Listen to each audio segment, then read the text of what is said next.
in fixing these issues that I have raised. One more thing I want to mention, last thing, MP Lads Fund was stopped because of Corona, agree. But when I came as a member of parliament in 2004, the amount was 5 crores. At that point of time, I could make minimum 1,000 classrooms with that 5 crore. Now, I can make only 200 classrooms. As I am telling, I am not only making classrooms. I could buy a computer that time by 50,000. Now it is okay, 20,000. But government should increase the MP Lads from 5 crores to 20 crores minimum. 24 crores was actually the inflation rate. So I urge the government to re-engage this one, MP Lads Fund, so that money is going to the public. Please observe silence on this side. Please observe silence. Yeah. Excuse me. I am raising an issue for you also, for BJP members. It's common, not for me only. I am the only one. So I urge the government, and I oppose this motion of this one to the President Sir, and he was making just a letter given by the Prime Minister. Thank you very much. Thank you, Wahab ji. Dr. Fawzia Khan. She's in the Lok Sabha. Dr. Fawzia Khan. Yes, but she hasn't responded yet. Now we go to the next. Shri Ramdas Athavale ji. Shri Ramnath Thakur ji. Sabha. Yes. Lok Sabha. माननीय उपसभापति महोदय, आप बैठ के भी बोल सकते हैं रामनाथ जी, चाहिए तो। जी, आपने मुझे राष्ट्रपति के अभिभाषण पर बोलने के लिए समय दिया, आपको बहुत बहुत बधाई। सबसे पहले तीसरी महामारी में कोरोना के दरमियान हम सबों के बीच से जो आदमी नहीं रहे, उनके प्रति और उनके परिवार के प्रति हार्दिक संवेदना हम व्यक्त करते हैं और आपसे निवेदन करते हैं कि हमारी संवेदना उनके परिवारों तक पहुंचा दें। उपसभापति जी, मैं सबसे पहले सरकार को यह बधाई देना चाहता हूं कि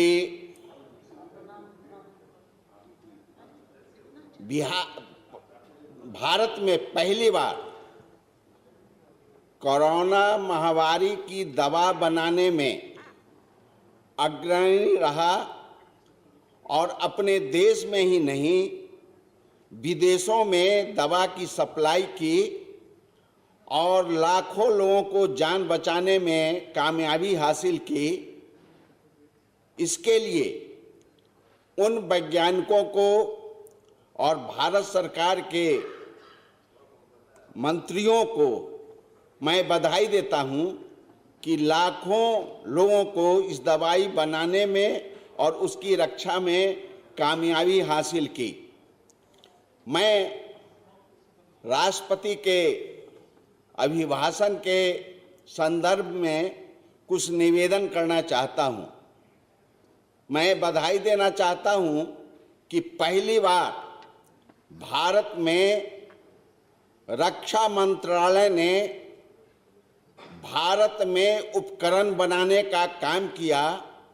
जो विदेशों से आते थे सामान, उन विदेशों से न ला करके अपने देश में बनाने का काम किया और भारत को समृद्ध बनाने का काम किया और दलालों से बचाने का काम किया। इसलिए राष्ट्रपति के अभिभाषण को मैं सराहना करता हूं। दूसरी बात मैं कहना चाहता हूं कि भारत सरकार ने कृषि के मामले में खासकर गंगा के किनारे 9 राज्यों से होता हुआ बिहार में जो सम्मिलित होता है, उन गंगा के किनारों में हरे पेड़ लगाना, पौधा लगाना, मक्के की खेती करना, हरी सब्जियां उगाना और पर्यटन स्थल को समृद्ध बनाना, ये भारत सरकार ने ये अनोखा काम किया है। इसके लिए हम उन्हें बधाई देना चाहते हैं। तीसरी बात मैं कहना चाहता हूं कि जन खाता का जो खोलने का काम किया, ग्रामीण महिलाओं को दिन भर लग जाता है किसी बैंक में जाने के लिए और दलालों के हाथों उसे परेशानी उठानी पड़ती है। इसलिए हम निवेदन करना चाहते हैं भारत सरकार से कि ग्रामीणों में, पंचायतों में, गांव में बैंक का सृजन करे, बैंक खोलने का काम करे और 6,66,000 गांवों में बैंक को से समृद्धि करे। इनके साथ हम भारत सरकार से निवेदन करना चाहते हैं कि वहां के ग्रामीण व्यवस्थाओं, खासकर महिलाओं को सुख और सुविधा मिले, दिन भर बैंक में रहने का मौका न मिले। इसलिए हर एक पंचायत में बैंक खोलने का हम निवेदन करना चाहते हैं। तीसरी बात मैं बताना चाहता हूं, भारत सरकार से निवेदन करना चाहता हूं कि बिहार में बाढ़ की समस्या से हम लोग ग्रसित रहते हैं। बाढ़ की समस्या से निदान कराने के लिए भारत सरकार नेपाल सरकार से वार्ता करे और हाई डैम बनाने का कोशिश करे और बाढ़ की समस्याओं से निजात दिलाने का काम करे। यह हम भारत सरकार से निवेदन करना चाहते हैं। बिहार कई मामलों में पिछड़ा हुआ है। बिहार के लिए हम विशेष पैकेज की मांग करते हैं और हम निवेदन करते हैं कि भारत सरकार बिहार सरकार को मदद करने का काम करेगी और बिहार की जो समस्या है उसे दूर भगाने का काम करेगी। चौथी बात मैं बताना चाहता हूं कि प्रधानमंत्री गरीब कल्याण अन्न योजना के माध्यम से यह प्रयत्न किया गया कि कोई भी गरीब और बेसहारा व्यक्ति भूखा से न मरे। इसके लिए भारत सरकार ने जो काम किया है यह सराहनीय है और इसको और आगे बढ़ाने में काम करना चाहिए।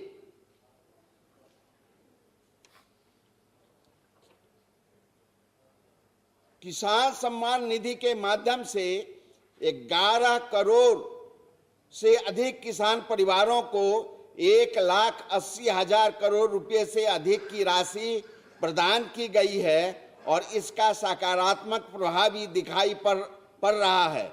फसल बीमा योजना में भी बदलाव किया गया है ताकि तकनीकी के आधार पर उनके दावों को खारिज न किया जा सके और इसका परिणाम यह हुआ है कि 8 करोड़ से अधिक किसानों को मुआवजा के तौर पर 1 लाख करोड़ रुपए से अधिक की राशि दी गई है ताकि उनकी कठिनाइयों का कम किया जा सके। अब सरकार की योजना यह है कि डीबीटी के तहत किसानों को उपज सीधे खरीद की जाए तथा पैदा उनके खातों में सीधे डाला जाए। महोदय, मैं इसके संबंध में सरकार से एक अनुरोध करना चाहता हूं।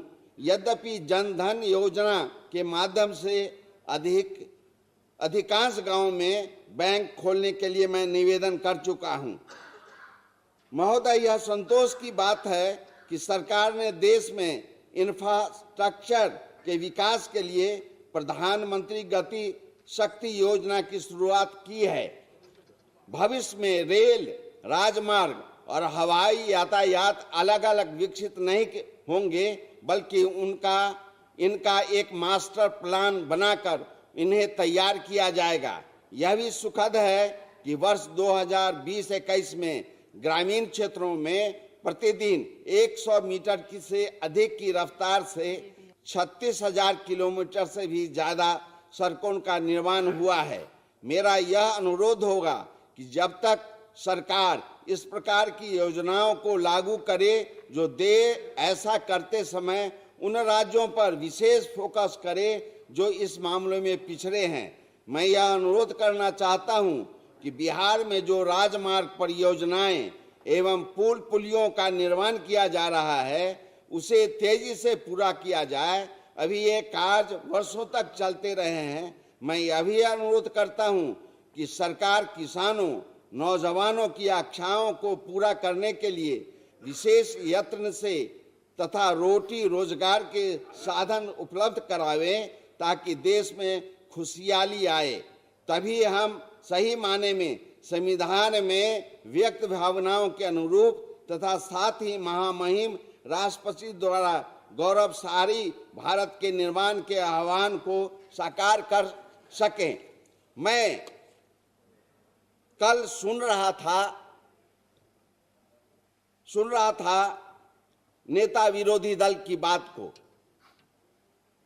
मैं याद करता हूं 63-64 में डॉक्टर राम मनोहर लोहिया जब लोकसभा में फर्रुखाबाद से जीत के आए थे तो उन्होंने अविश्वास भारत सरकार के विरुद्ध में, कांग्रेस के विरुद्ध में अविश्वास प्रस्ताव लाने का काम किया था और उसमें उन्होंने बताया था कि आप इसलिए हटे कि हमारे किसानों को, दलितों को, वंचितों को, पिछड़ों को जो हक आपने मारा है उस हक को दिलाने में कामयाबी हो।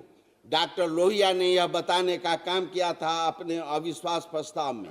लेकिन नेता विरोधी दल जब बोल रहे थे तो उन्होंने शिकायतों की झड़ी लगा दी, लेकिन एक भी उपाय उन्होंने नहीं बताया कि यह काम करने से नौजवानों को, किसानों को, मजदूरों को, पिछड़ों को, दलितों को यह फायदा होगा। इसलिए हम निवेदन करना चाहते हैं कि पुलिंदा तो आप बांध देते हैं कि यह काम नहीं हुआ, लेकिन जो काम हुआ उसको आप धारण कीजिए और जो काम नहीं हुए सकारात्मक रूप से आप भारत सरकार से निवेदन करें कि यह काम करें। यह जब आपके मन में विश्वास पैदा होगा तो सरकार के प्रति भी और आम जनता के प्रति भी आपके बारे में अच्छी सोच बनेगी।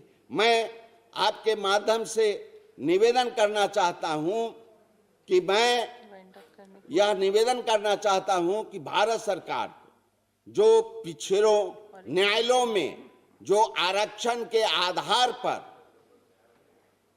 न्यायाधीशों की बहाली आरक्षण के आधार पर करना है वह निश्चित रूप से करें। जो बैक लिस्टेड जो जगह खाली हैं भारत सरकार में 8 लाख लोगों से अधिक जो भर्ती का है उसको भरने का काम करें। इन शब्दों के साथ मैं आपसे निवेदन करना चाहता हूं कि सिर्फ हंगामा करना मेरा मकसद नहीं। मेरी कोशिश है सूरत बदलनी चाहिए। मेरे सीने में न सही तेरे सीने में है आग, जहां आग जलनी चाहिए। इन शब्दों के साथ मैं अपनी बात खत्म करता हूं और राष्ट्रपति के प्रति संवेदना व्यक्त करता हूं। जय हिंद, जय भारत। धन्यवाद रामनाथ जी ठाकुर जी। श्री अजित कुमार भूया।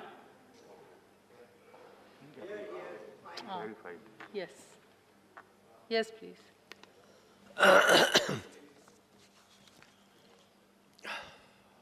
Honorable Vice Chairman, sir, Madam, thank you very much for giving me the opportunity. As I stand to speak against the motion, I would like to know that what happened to the doubling farm income. When I was going through, I did not find any indications of how government is planning for the welfare of farmers. I would like to know what happened to these investment targets, 10 crore jobs and 5 trillion economics. The normal salaried class got Mahabharat courts, whereas corporate taxes got reduced. The pandemic has exhausted the nations, but what is the relief to come out from such agonies? But as usual, government chooses to ignore the shrinking middle and lower income class.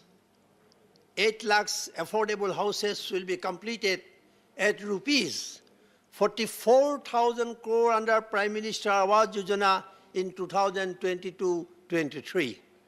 This means rupees 55,000 for each house. I do not understand what kind of house will be of rupees 55,000, especially in the hilly areas of the northeastern region. Agriculture and allied activities which still employ the largest bulk of the population have been left without any mention in the speech. Madam, in 2021, the income of 84% of households has gone down, whereas government income increases 64.9% more in comparison to 2020. The nation is facing terrible inflation, and there is no mention of how to give relief to the middle and lower middle class. There is a reflection in the speech that the mirage of Achhe Din has been conceived, but the truth is ever farther away. I feel the nation must wait for 25 more years for Achhe Din to arrive. It will not be an exaggeration if I say that I sense it is anti-federalist policy and approach of the government of the day.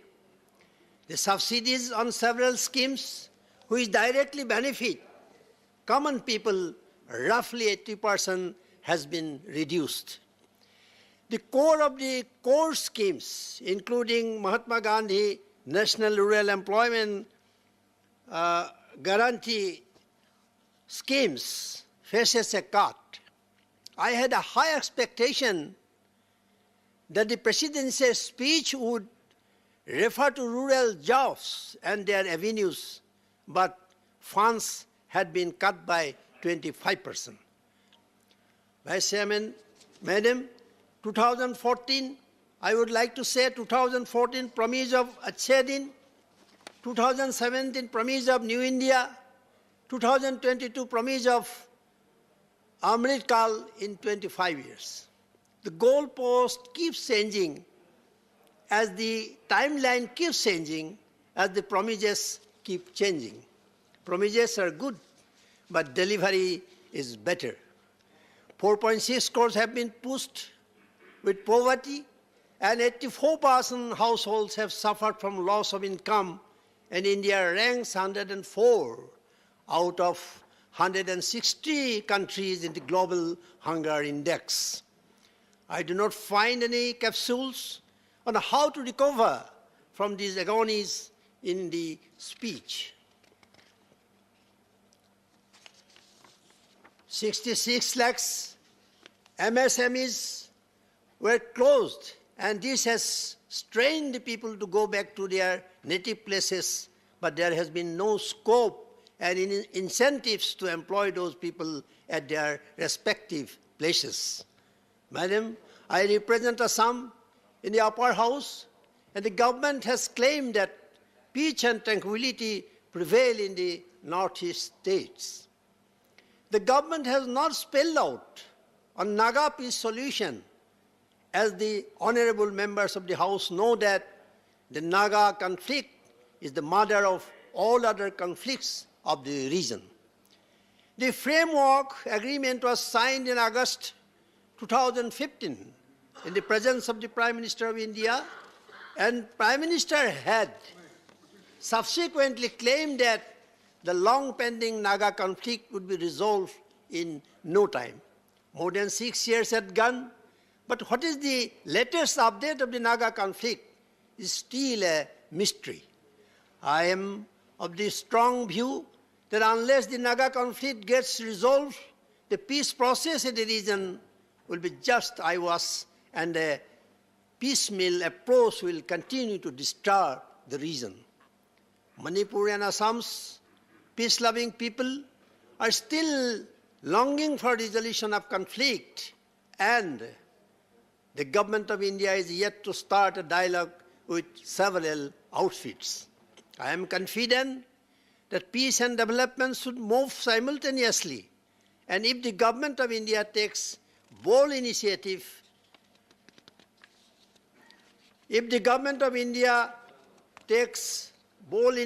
bold initiatives in this direction, as the region has been strategically very important and have 98% international border. Thank you very much for giving the opportunity to speak few words. Thank you. Shri Ripun Boraji. Ripun Boraji.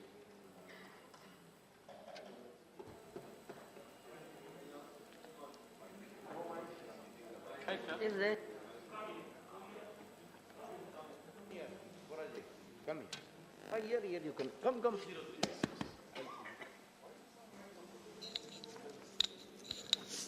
My time may be counted from now onwards. Thank you, Madam.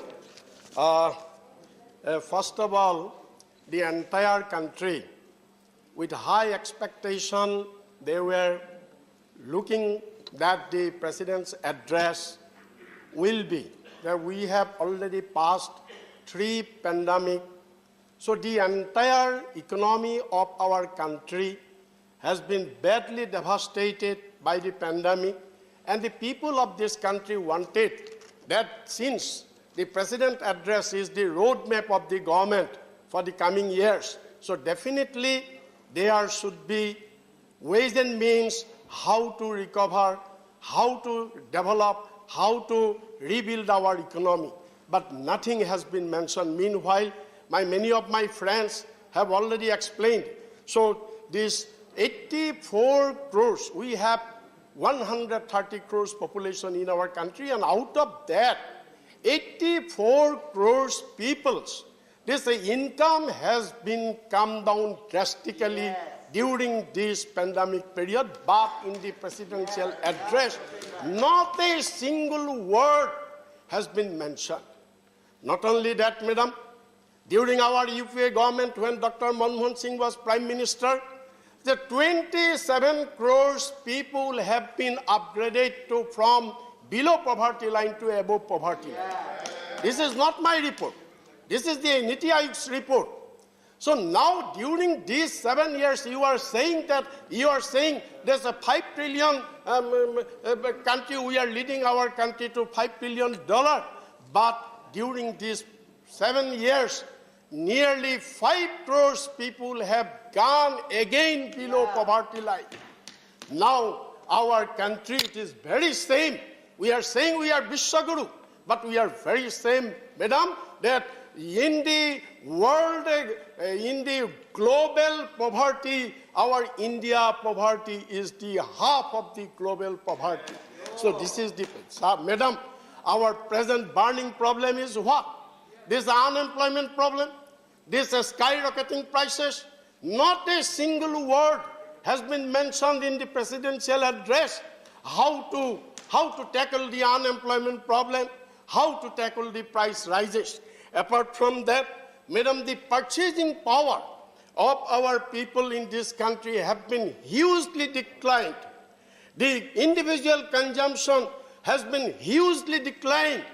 But in the roadmap, what we call is the BJP said that it is a roadmap of the government, but in the roadmap, nowhere road is mentioned how to tackle this situation.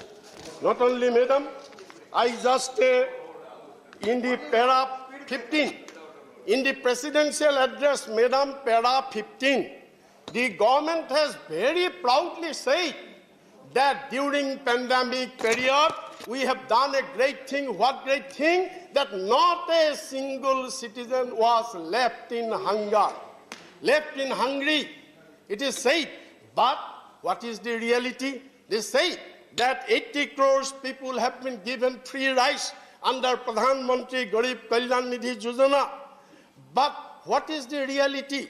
This reality is our people in the world global index, our India's number has come to 101. It was 94 in 2020, and it has come to 101. And that too, madam, we are far, far behind than Bangladesh, Pakistan, and Nepal also. So this is our government claim that this is the largest food distribution program in the world. But this is the position. Not only that, madam, yesterday our LOP has also said that all the time we are hearing one complaint that 70 years, 70 बरसर आपने किया क्या, 70 बरसर आपने किया क्या. हाँ, 70 बरसर तो हमने नहीं किया, कुछ नहीं किया, लेकिन बीजेपी में किया.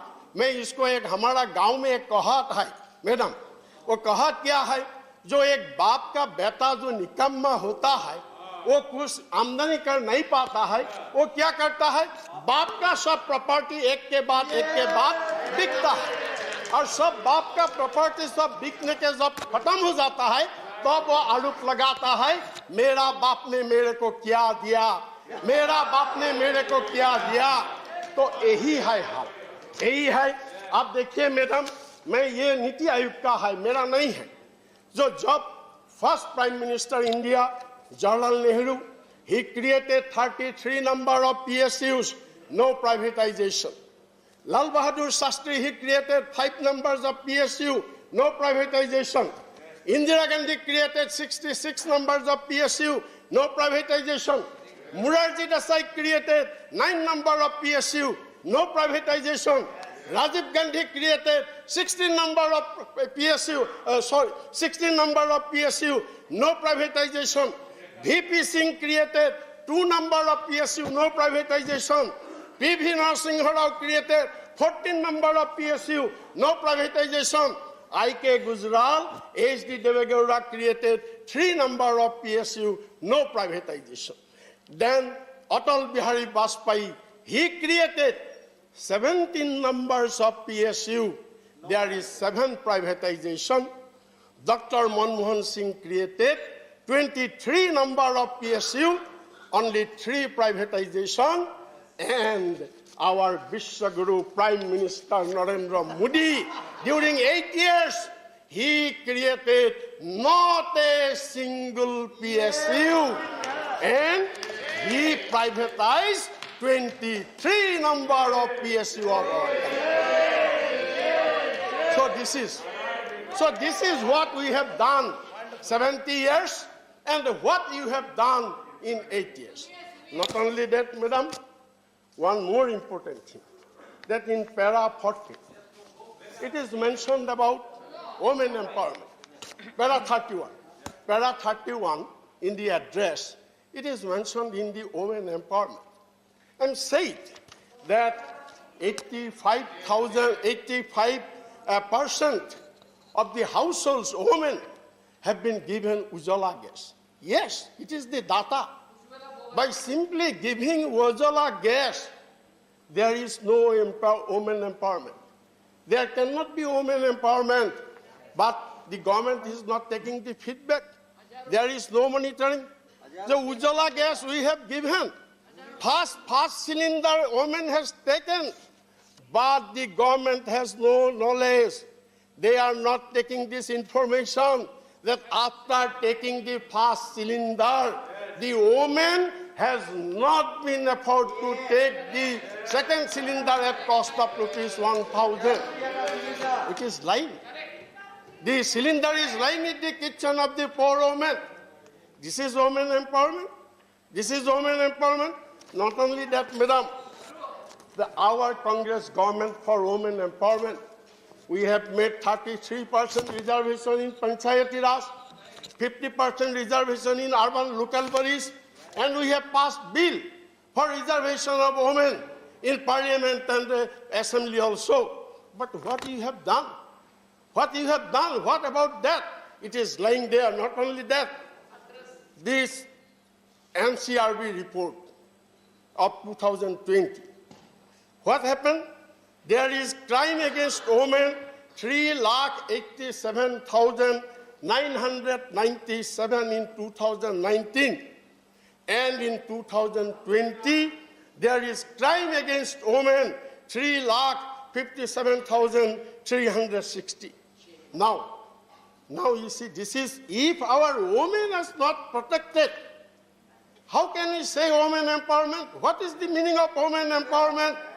If we cannot protect our women, not only that, we so for the Beti Bachao, Beti Padhao. It is a very popular slogan, Beti Bachao, Beti Padhao. But what is Beti Bachao, Beti Padhao? No, Prime Minister said Padhao, but we are not saying Padhao. As anything. So here you see, madam, that in the year 14 to 18 years, children committed suicide. In 2019, 9,613, and 2020, 11,396. That is, in 1 year, 18% increase of suicide of girl children of age 14 to 18. Is it Beti Bachao, Beti Padhao? Is it Beti? This is not my data. This is your data, NCRB data. Not only that, madam, now we are coming to another point. That is, I must say, I am from Assam, I am from Northeast, and my friend Ajit Bhuiyan has already said about Northeast also, and I also want to say, in para 74 of the presidential address, there is a mention that we are giving top priority for the development of Northeast region. My friend Rijizu is also there. But what is that? You see that in Assam, 2 private sector undertakings, 2 paper mills have been closed down. Not only that, during this from 14 years to till today, not a single mega project was sanctioned for Northeast region. Simply airport to the Hulengi. This is not enough. This is the only one airport for Hulengi, and that decision was of our UPA government. Except that, but the other airport, in the name of Bharat Ratna, Gopinath Bordoloi, that airport has been sold to Adani. This is happening. This is happening. The Armed Forces Special Power Act, that has been grossly misused in Northeast region recently in Nagaland. On December 4, the military had killed 14 numbers of civilians. It is a very shame. Normally our military is used. To against the foreign aggression. But our military has killed our own people, and nothing has been done. So these Naga people, they are going for long hesitation. The Alpha problem in Assam, the other extremist problem in Assam, the Naga peace talk has not been done, and no mention has been there. So how you can improve the Northeast region? Not only that, madam, now I want to come to para 14. In para 14, there is said that government is giving top priority for scheduled castes, scheduled tribes, and OBC. But what is the reality? What is the reality if we again come to the NCRB report that we have seen the scheduled caste people, crime against the scheduled caste people, 50,291 in 2020, and for scheduled caste, that is an increase of 9.4% of crime against the scheduled caste people in comparison to 2019. And scheduled caste, scheduled tribes people, there is crime against them, 8,272, and that is a 9.3% increase against this. You have to start winding just 1 minute, 1 minute. So this, if we cannot protect the scheduled caste and scheduled tribes people, where is their empowerment? Where is their development? We have cut their budget. We have not given the scholarship of these scheduled caste students for the last several years. Now we are giving the priority to the scheduled caste people.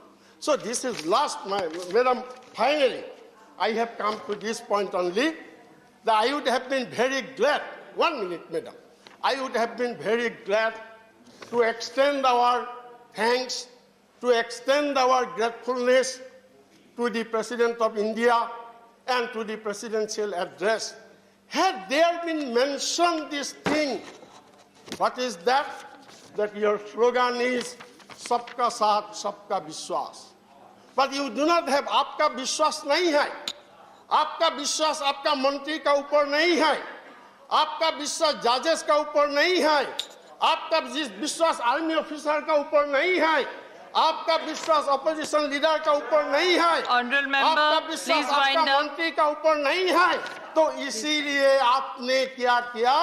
जब foreign से तुल मंगाया, spyware मंगाया, जो पेगासास लगा दिया.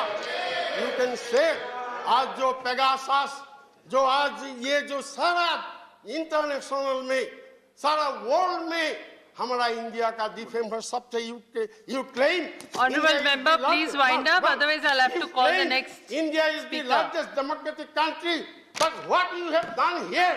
Okay, Honorable member, I'm calling the next member. You have freezed our rights by applying Pegasus, and Prime Minister has given a lie.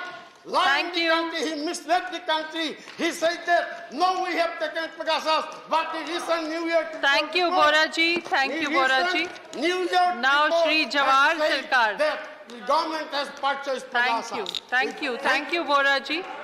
Shri Jawahar Sarkar. Thank you, Madam Chair. This is my maiden Yes, he's speech. in the Lok Sabha. The first speech I'm going to make in Parliament after a patient wait of 6 months. I have called up Jawahar Sarkar ji. You can say it in your speech. You can react. Madam Chair. Jawahar Sarkar ji. Yeah. Yeah. Yes. In Yes, Lok Sabha. Sarkar ji. Ha. Yes. Madam Chair, thank you for the opportunity of me to speak before this august House. I celebrate the 6th month of my oath-taking. So I have not spoken a single word in 6 months. Could you sit down and speak so that you are more audible? Shall I sit down? Yes, please, so that Okay. you'll be more audible. So, that's right. Thank you. This is the 6th month of my oath-taking, and thank you very much for the first opportunity to speak in 6 months. I hope you would be gracious enough to give me the time allotted to maiden speeches. We have heard a lot of Modi Nama for the last couple of days in a manner that puts anyone to shame, anyone with a certain amount of self-respect. India is today at the crossroads as it has never been before. Indian history is going to be judged on what we do today and what we do for tomorrow. Our polity is shattered. Our political framework has never been so threatened. The political framework created by those who fought for India's freedom, those who did not by those who ran away from India's freedom struggle. Our society is fractured. Brother is against brother, and it is now a credit to discredit someone else. Our economy is mauled. It has never gone through such a bad patch. I have worked for 41 years in government, and I know that we have never gone through such a bad patch, not even in 1991. And much of the destruction of the economy is thanks to deliberate policies that have not understood their meaning. The first two problems that I would highlight are inequality or inequity and joblessness. For God's sake, as the representatives of the people of India, we need to understand that the printed word and the flowery phrase do not mean much to those who go hungry, those who are without jobs. As we stand and talk today, 100 crores is the labor force between 15 and 64. Between 15 and 64, government has said there are 100 crore people, and it is government and CMI and others who have admitted that only 40% is a labor participation ratio. This means, in effect, that 60 crore Indians have no job security. No job security. We need not quibble over the exact number of unemployed, those who are without any job whatsoever. Forget security. It could be around 6 crores. The rate of unemployment has never reached such a devastating portion as it has reached today. On the other hand, we see in this inequitable system, in this open capitalist system that has been ushered in by a certain person in 2014, never before in the history of India have we seen such a naked capitalism. We see that somebody who flew him in a plane has shot up from 14 billion US dollars to 41 billion US dollars. The bottom half of India have lost what they had, and they are now holding on to 13% of the national wealth. 13% of the national wealth is held by the bottom half of India, while the top 10% alone, the numbers are just a handful, have abrogated 22%. We can go on figures of poverty because poverty itself is open to definition. One reliable statistic says that about 15 crore Indians were lifted out of poverty in the last in 10 years from 2006. If we go by that figure, 15 crores lifted out of poverty, we have to see along with it that 14 crores have been pushed into poverty in the last 2 years. What a credit. Pushing them back into poverty.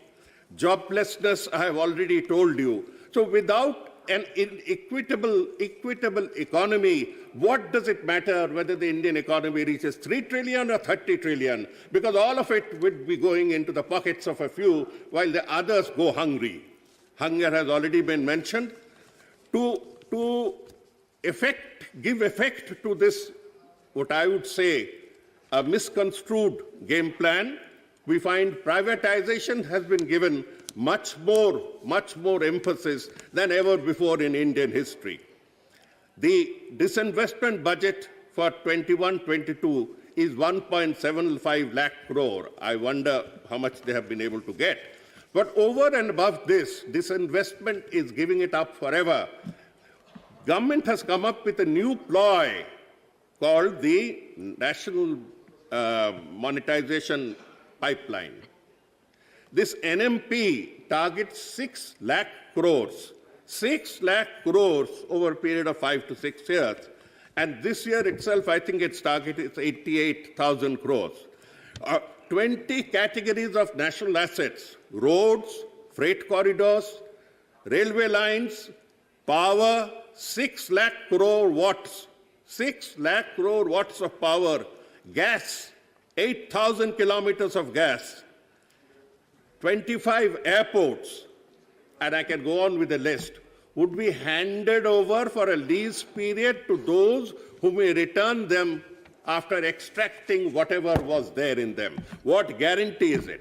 What guarantee do we have that after the so-called lease period, we shall be getting those goods that we gave them, if at all we have to give them? 1.6, there are a large number of coal projects, and we know who is the largest coal handler in India. Again, you come to that same question, for whose benefit are we going for massive privatization? You have not put up any public assets. Who has authorized you? Who has authorized you to sell off family silver? You have not earned it. This is developed from the earnings of the taxpayer and by visionary leaders.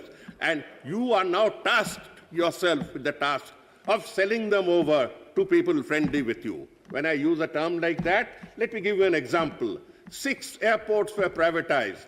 They were privatized to a friend. That is all I need to say. The procedures were tuned accordingly, as bureaucrats would say, and all 6 airports went to a person who has never handled an airport in his life, may have only traveled in an airport as a passenger. What happens if he puts on captive rates now? The LIC is the crown jewel of India. The LIC's worth is around 40 lakh crores. It has 6 lakh agents and employees. This LIC of 40 lakh crores, you know what 40 lakh crore means? Our budget is normally around the range of 35 lakh crores. So LIC that has built up such and such and such a solid institution is now being diluted in favor of American insurance companies. I'm putting it bluntly, in favor of American insurance companies. Banks, over the last 12 years, banks have given us 16,55,000 crores of profit, operating profit. What you show as actual depends on what you need to force them to deduct for NPAs. While the inflation rate is at 6%, the fixed deposit rate is below 6%, at 5.5%, at 5%. So we as a government are actually stealing 1% from the depositors' money by eroding its value every year, eroding its value. Never before has this happened. I look upon just two sectors that ensure that the next generation of Indians are better than what we are, what we were. Education. In education, the figure given by the education minister yesterday in a reply to a question, he says that 5 years ago, the central government contribution to education was 1.07% of the GDP. 1.07% of the GDP. The education minister's reply is that Mr. Modi's government has brought it down this year to 0.09, 0.9. It has come down below even that shameful 1% to below 9%. I understand that you don't understand education. It's all right. You don't need to understand. You can flaunt degrees. The states, the poor states, cash-strapped states, have contributed 3.31% of their money. What they have contributed amounts to 3.31% of the GDP. Therefore, India's total contribution to education to GDP comes to 4.30, thanks to states.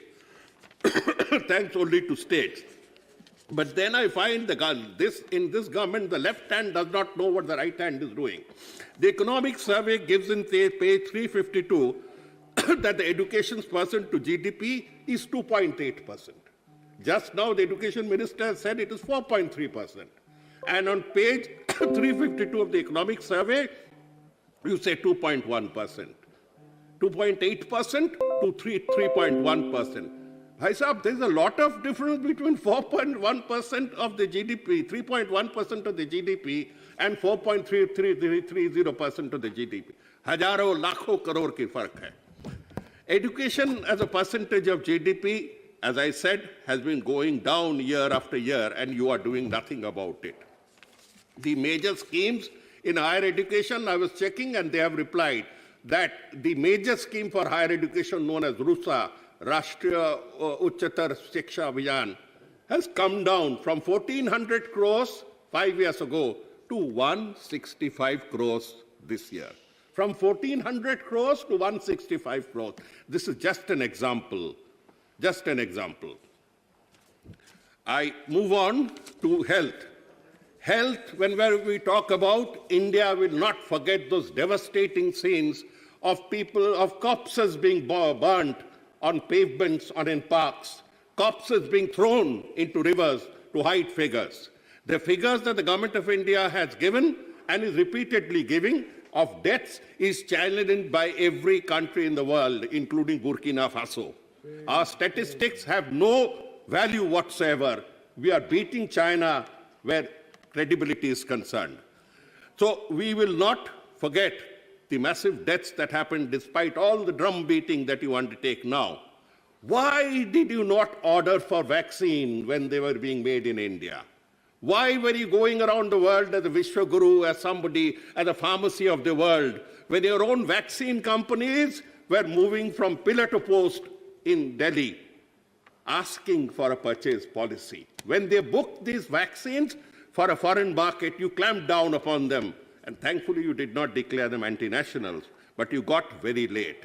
Your late entry into the vaccine market caused an immense number of deaths for which India will never forgive you. On health, our total spend is just 1.2%. It's one of the most shameful things that we bow our head in shame when we talk in international forum. It has gone up from 1.2 to 1.8, but even 1.8 is no percentage. Brazil spends 9.2, Bhutan spends 2.5, Russia spends 5.3, and the advanced countries spend at least 5+. Do not look only at India shining. You will get the same fate that the person who spoke of India shining got. Look back, look into ourselves, look into these factors, look into factors like health and education. You talk of Ayushman Bharat, you talk of insurance cover. As somebody said, all the money has gone to insurance company. To look at a difference, come to West Bengal and see the scheme that we have initiated called Swasth Sathi. And you will see that everyone who possible has got a card and can walk into a private hospital free of cost, get paid for it because the Bengal government pays for them. Look at where things are working more positively instead of spending hours and hours in devising alphabet to give fancy names to your schemes with your cronies. Look at the state of institutions, the public institutions that uphold democracy. Try Telecom Regulatory Authority of India. That's where the game started. Within a week of his coming, Mr. Modi amended the TRI Act so that the TRI chairman could be his principal secretary. And the chairperson accepted it quite shamefully. That is where the rot begins. Subsequent chairmen of TRI have facilitated the growth of one telecom empire and have devastated all other telecom companies to the extent that Government of India is forced to buy up the major shares in one limping company. Look at the Election Commission of India. I will not comment about the present commission because we have not had sufficient interaction with them. But the previous commission, consisting of a chief election commissioner, was an international shame. His partisanship is a matter that is listed in stone in Nirvachan Sadan. He tampered with everything in favor of the ruling party. To give another example of how elections were run, the Central Armed Police Forces sent to Bengal outnumbered the Bengal police. Can you imagine that in Kerala or any other state? Then the number of central armed forces sent to you are double that, are 150% of your own forces. Are you trying to run a colonial state? But then the people gave their verdict. The people's verdict must be remembered. VVPAT, the paper trail, VVPAT was introduced and forced by the Supreme Court to be operationalized.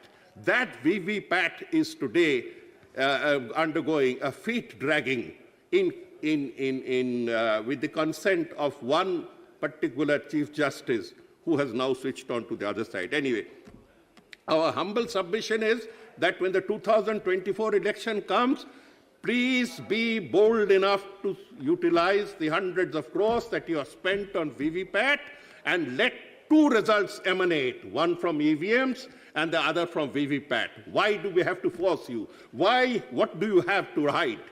Use the VVPAT, use the paper trail. And I challenge the Election Commission's Deputy Commissioner who lied before the Supreme Court and then indulgent Supreme Court that it takes 5 to 6 days to count paper trails. I have counted, I don't know how many election results on paper. It never takes that long. Why do you lie and why do you connive with such lying? Election bonds, another institutionalized shame. Look at the institutions that we talk about. Prasar Bharati, that I happened to serve, were a difficult period. The last 2 years that I served under this regime is something that I leave for my biography or something. It was one of the worst. Look at what they have done to the CBI and ED as an instrument of political vendetta. The CBI and ED were excellent professional services. Let me tell you, for even those who are angry with them, their professionalism is being destroyed by putting henchmen at the top and giving them extension after extension in collusion with legislation. The judiciary, I'll not mention. Honourable member, you'll have to start winding up. Okay, okay. The CAG, as a maiden speech, please give me a few more minutes. Your time is that way already consumed. Because it's your maiden speech, we continue to give you another 2 3 okay. 17 plus 15, 32 minutes. 32 minutes is what I'm entitled. But anyway, I'll wind it up. In honor of the chair, I'll wind it up. Look at the CAGs. Look at the conduct of the CAGs. The last two, under this regime, compromised to such an extent that the nation never came to know the cost of demonetization. The nation never came to know the cost of the Rafale deal and what was proper and improper about them. And one of them has got a Padma Bhushan for it. Maybe the other should also be given one. The original mastermind who actually felled the government in 2014 has procured more rewards than a gentleman would ever do. In any case, we move on. We come to the last major critical point of federal relations. Remember, the Indian Federation and the Indian civilization came together in an act of unison through through their own consensus. We have been ruled by a central authority for less than 500 years. The Mauryas ruled for over 200 years. The Mughals' effective rule was 120 years. The British effective rule was 150 years. From 70 to 80% of India was ruled for 500 years by central powers. Our civilization is at least 5,500 years of recorded history, the historical period, and 500 years or less is what central authorities have ruled, which means that for the remaining 5,000 years, Indians have still coalesced together, come together as a civilization because they felt like it, because they felt it was conducive. Do not turn that into an instrument of hegemony. Look at how the BSF jurisdiction has been extended without consulting the states. Look at how economic grants to the states are being dealt with. And look at the last blow to the Indian Administrative Service. The Indian Administrative Service shuttles between the center and state. It is not the fault of officers that they don't want to serve the center now.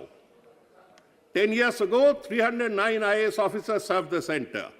Today, it should have been 409 against 309.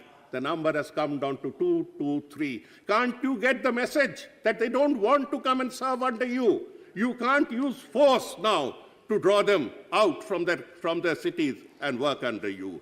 Force does not work everywhere. Out of the 6,500 posts, 1,500 are vacant. For God's sake, you have had 7-8 years to fill them up. Fill them up. Don't hegemonize. Don't bully the state. Don't bully the state.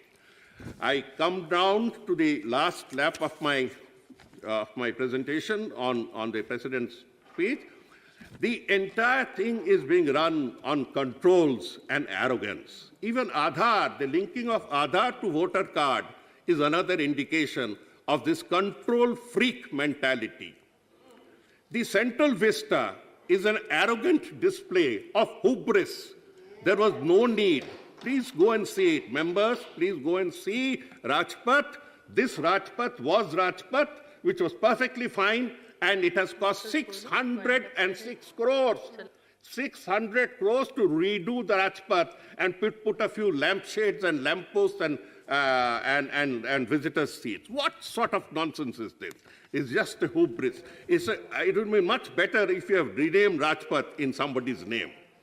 6 buildings will come up on 2 sides, 6 unimaginative buildings, 6 unaesthetic buildings will be coming up on 2 sides of Rajpath, as a grand plan of the Central Vista by breaking down the National Museum, Vigyan Bhavan, National Archives of India, the National Cultural Center. Everything has been shattered so that 6 buildings can come. I have served the central bureaucracy, Mr. Modi. You have not served. I know there is no need for it, because even if you bring them down to your Modi Nagar, there'll still be people who will be working outside. Kindly wind up, Honourable Member. Draconian rule extends now to snooping, and Pegasus is the greatest example of how this state has become a surveillance state. All evidence points out to the surveillance, but the government does not have the guts to come out and say no. They send governors with the sole intention of disturbing the constitutional mechanism of states, only disturbing the constitution. And the one that we have got will also the less said the better. As we celebrate 75 years of India's independence, all Indians are bold. We remember with pride the Quit India movement that was led by Mahatma Gandhi, that was opposed by those who are now monopolizing its celebration. We remember those who went to jail and are to 15 years in jail and are abused on a daily basis by those who never saw the insides of jail. We are proud of our flag that was opposed in writing in the organizer, the mouthpiece of the RSS, in writing. And this allegiance to the flag was brought in at gunpoint by Sardar Patel, who jailed these people for 1.5 years. For 1.5 years, Honourable he put Member, the RSS in I'm jail. sorry, but you'll have to wind up. Okay, in jail. And in these, we are now told that they are the monopolists of patriotism. This government is not worthy of further discussions, because every act that it has undertaken is an act that spells out the deep hubris, the tendency to homogenize a country that is necessarily heterogeneous. Indian civilization will thrive on its heterogeneity, not on any enforced homogeneity. Thank you, Chair. Thank you. Shri R.S. Bharti ji. Thank you. Yeah. Thank you, Madam Vice Chairman. Yes. On behalf of DMK party, my floor leader, Mr. Tiruchi Siva, yesterday, sitting in the chair occupied by our founder leader, Peranjar Anna, has spoken very well, and he has described vividly about the non-performance of this government, and he has also pointed out the failures of this government, and he has also suggested so many measures to be taken up by this government. Otherwise, the people of this country will teach you a lesson in 2024. So I would like to endorse the statement made by my floor leader, who was occupying the auspicious chair and historical chair of my founder leader, Anna. He has pointed out so many failures of this government, especially the COVID-19 pandemic situation was mismanaged and mishandled by this government. The President has said we'll have to learn lessons from the past. When the first COVID wave was there, this government should have learned lesson from that and should have implemented in the second wave. Did they do it? One fine morning, they gave zero notice, lockout notice. What happened? Migrant workers have to walk kilometers from Delhi, jobless, shelterless, even they were not even to get water from the capital city. to see when we saw in the TV, it was a sorry sight. Women carrying their children in their shoulders, in one hand carrying the baggages, without the slippers. They were walking on their foot for miles, kilometers together. And many of them died on the way. Who's responsible for all this? Because of the failure of this government, not taking a lesson from the first COVID. Therefore, sir,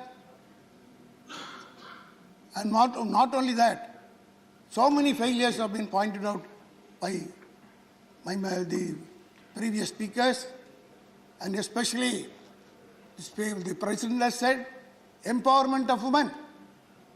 Sir, I would remind this House, the RAJYASABHA, passed a resolution for 33% for reservation. What has happened? Where is it? You have got a road roller majority in the Lok Sabha. What prevents this government from passing that bill? You are cheating the public. You are misleading. It is only a mouth. You are making a false propaganda that empowerment has been given to the people, the women. When the Rajya Sabha passed it, it is still pending with the government. Why are you hesitating to vote? That goes that you have got scant respect for the women of this country. In Tamil Nadu, you are giving 50% reservations in the local body. Both in the panchayat, municipalities and corporations. And due reservations have been given to the scheduled caste. Sir, in Tamil Nadu, I want to come to my own state's problems. Tamil Nadu is a land of social justice. We were the pioneers of social justice. Previously, sir, there was in our state, there was fight between the upper caste and the backward class. Our leaders, Dravidian leaders like Periyar and Anna, in Tamil Nadu, because of reservation. Today, Tamil Nadu happens to be the medical hub. Who was responsible for that? It is the Dravidian movement. From 1920, communal GO was passed in the state of Tamil Nadu, provincial state of Tamil Nadu. What was the reason? Out of 100 seats in the medical college, 95 seats were occupied by the upper class people. No representation to the backward and scheduled caste people. In government offices, sir, I would like to remind this House, sir, an historical event. When the Justice Party was in power, the Chief Minister who belongs to the Dravidian movement, namely Justice Party, visited a Tahsildar office in Nellore, which was a part of Tamil Nadu then. He visits and inspects the office. From the Tahsildar, there were about 47 people occupying that office. All the 47 people belong to one particular community and they belong to one particular family. Only the Diwali was belonging to the backward community. This came into the mind of the then Chief Minister of the Justice Party, and then they formed the Madras Public Service Commission, which gave representation to the people backward and other class. This is the history of our state, sir. Now, NEET exam has been introduced. Because why I want to narrate all this? Because of this reservation, our people, after 70 years, only now they have come up in the medical field, because judges are there, advocates, engineers have come. In 1950, sir, when the Constitution was formed, the first victim was people of Tamil Nadu. The communal GO was challenged on the basis of equality. And the reservation, one of the framers of the Constitution, Alladi Krishnasam Iyer, appeared for the petitioner and the Madras High Court struck down the communal GO. Government, state government went on appeal. Supreme Court also struck down. Sir, I would like to remind this House, sir, Periyar, Anna, and our great comrades of the Congress party, all of them revolted against the judgment passed by the Supreme Court. Our former Prime Minister Pandit Jawaharlal Nehru was magnanimous. He accepted the will of the people of Tamil Nadu, and Tamil Nadu was the state which was responsible for giving the first amendment to the Constitution of India. 1951, we the people of Tamil Nadu, because of the revolt and the voice raised by the leaders of our Dravidian movement, the first constitutional amendment was made. But today, sir, the NEET exam, formerly we was fighting with the upper class. Out of 70 years of struggle, now our people, medical doctors have come up, and Tamil Nadu has become a medical hub. To curb all this, now this NEET has come. Now the fight is between the haves and have-nots. Previously it was between the upper class and the backward. Today in Tamil Nadu, sir, it is a fight between the have and have-nots. Who are successful in the NEET exam? What has this government achieved by imposing this NEET exam? Scandal after scandal. Impersonation. Question papers being leaked. Correction of papers, corruption is there. Collusion between the paper setters and the coaches, coaching institutions. So, in Tamil Nadu, sir, 30 people have committed suicide, 13 students of the backward community and the poor people who are below poverty line. A student who secured 100 out of 1,200 marks, 1,159 marks obtained by one student did not get the seat in the medical college. She committed suicide because of this NEET exam.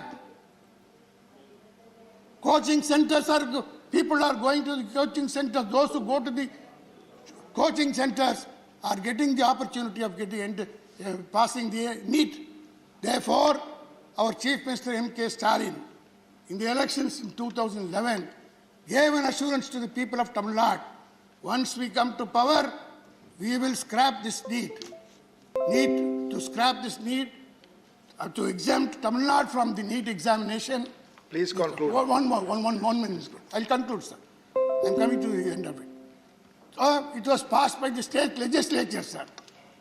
It was unanimously passed. But it was sent to the governor, sir. The governor is sitting over it for the past 4 months. Is it fair, sir?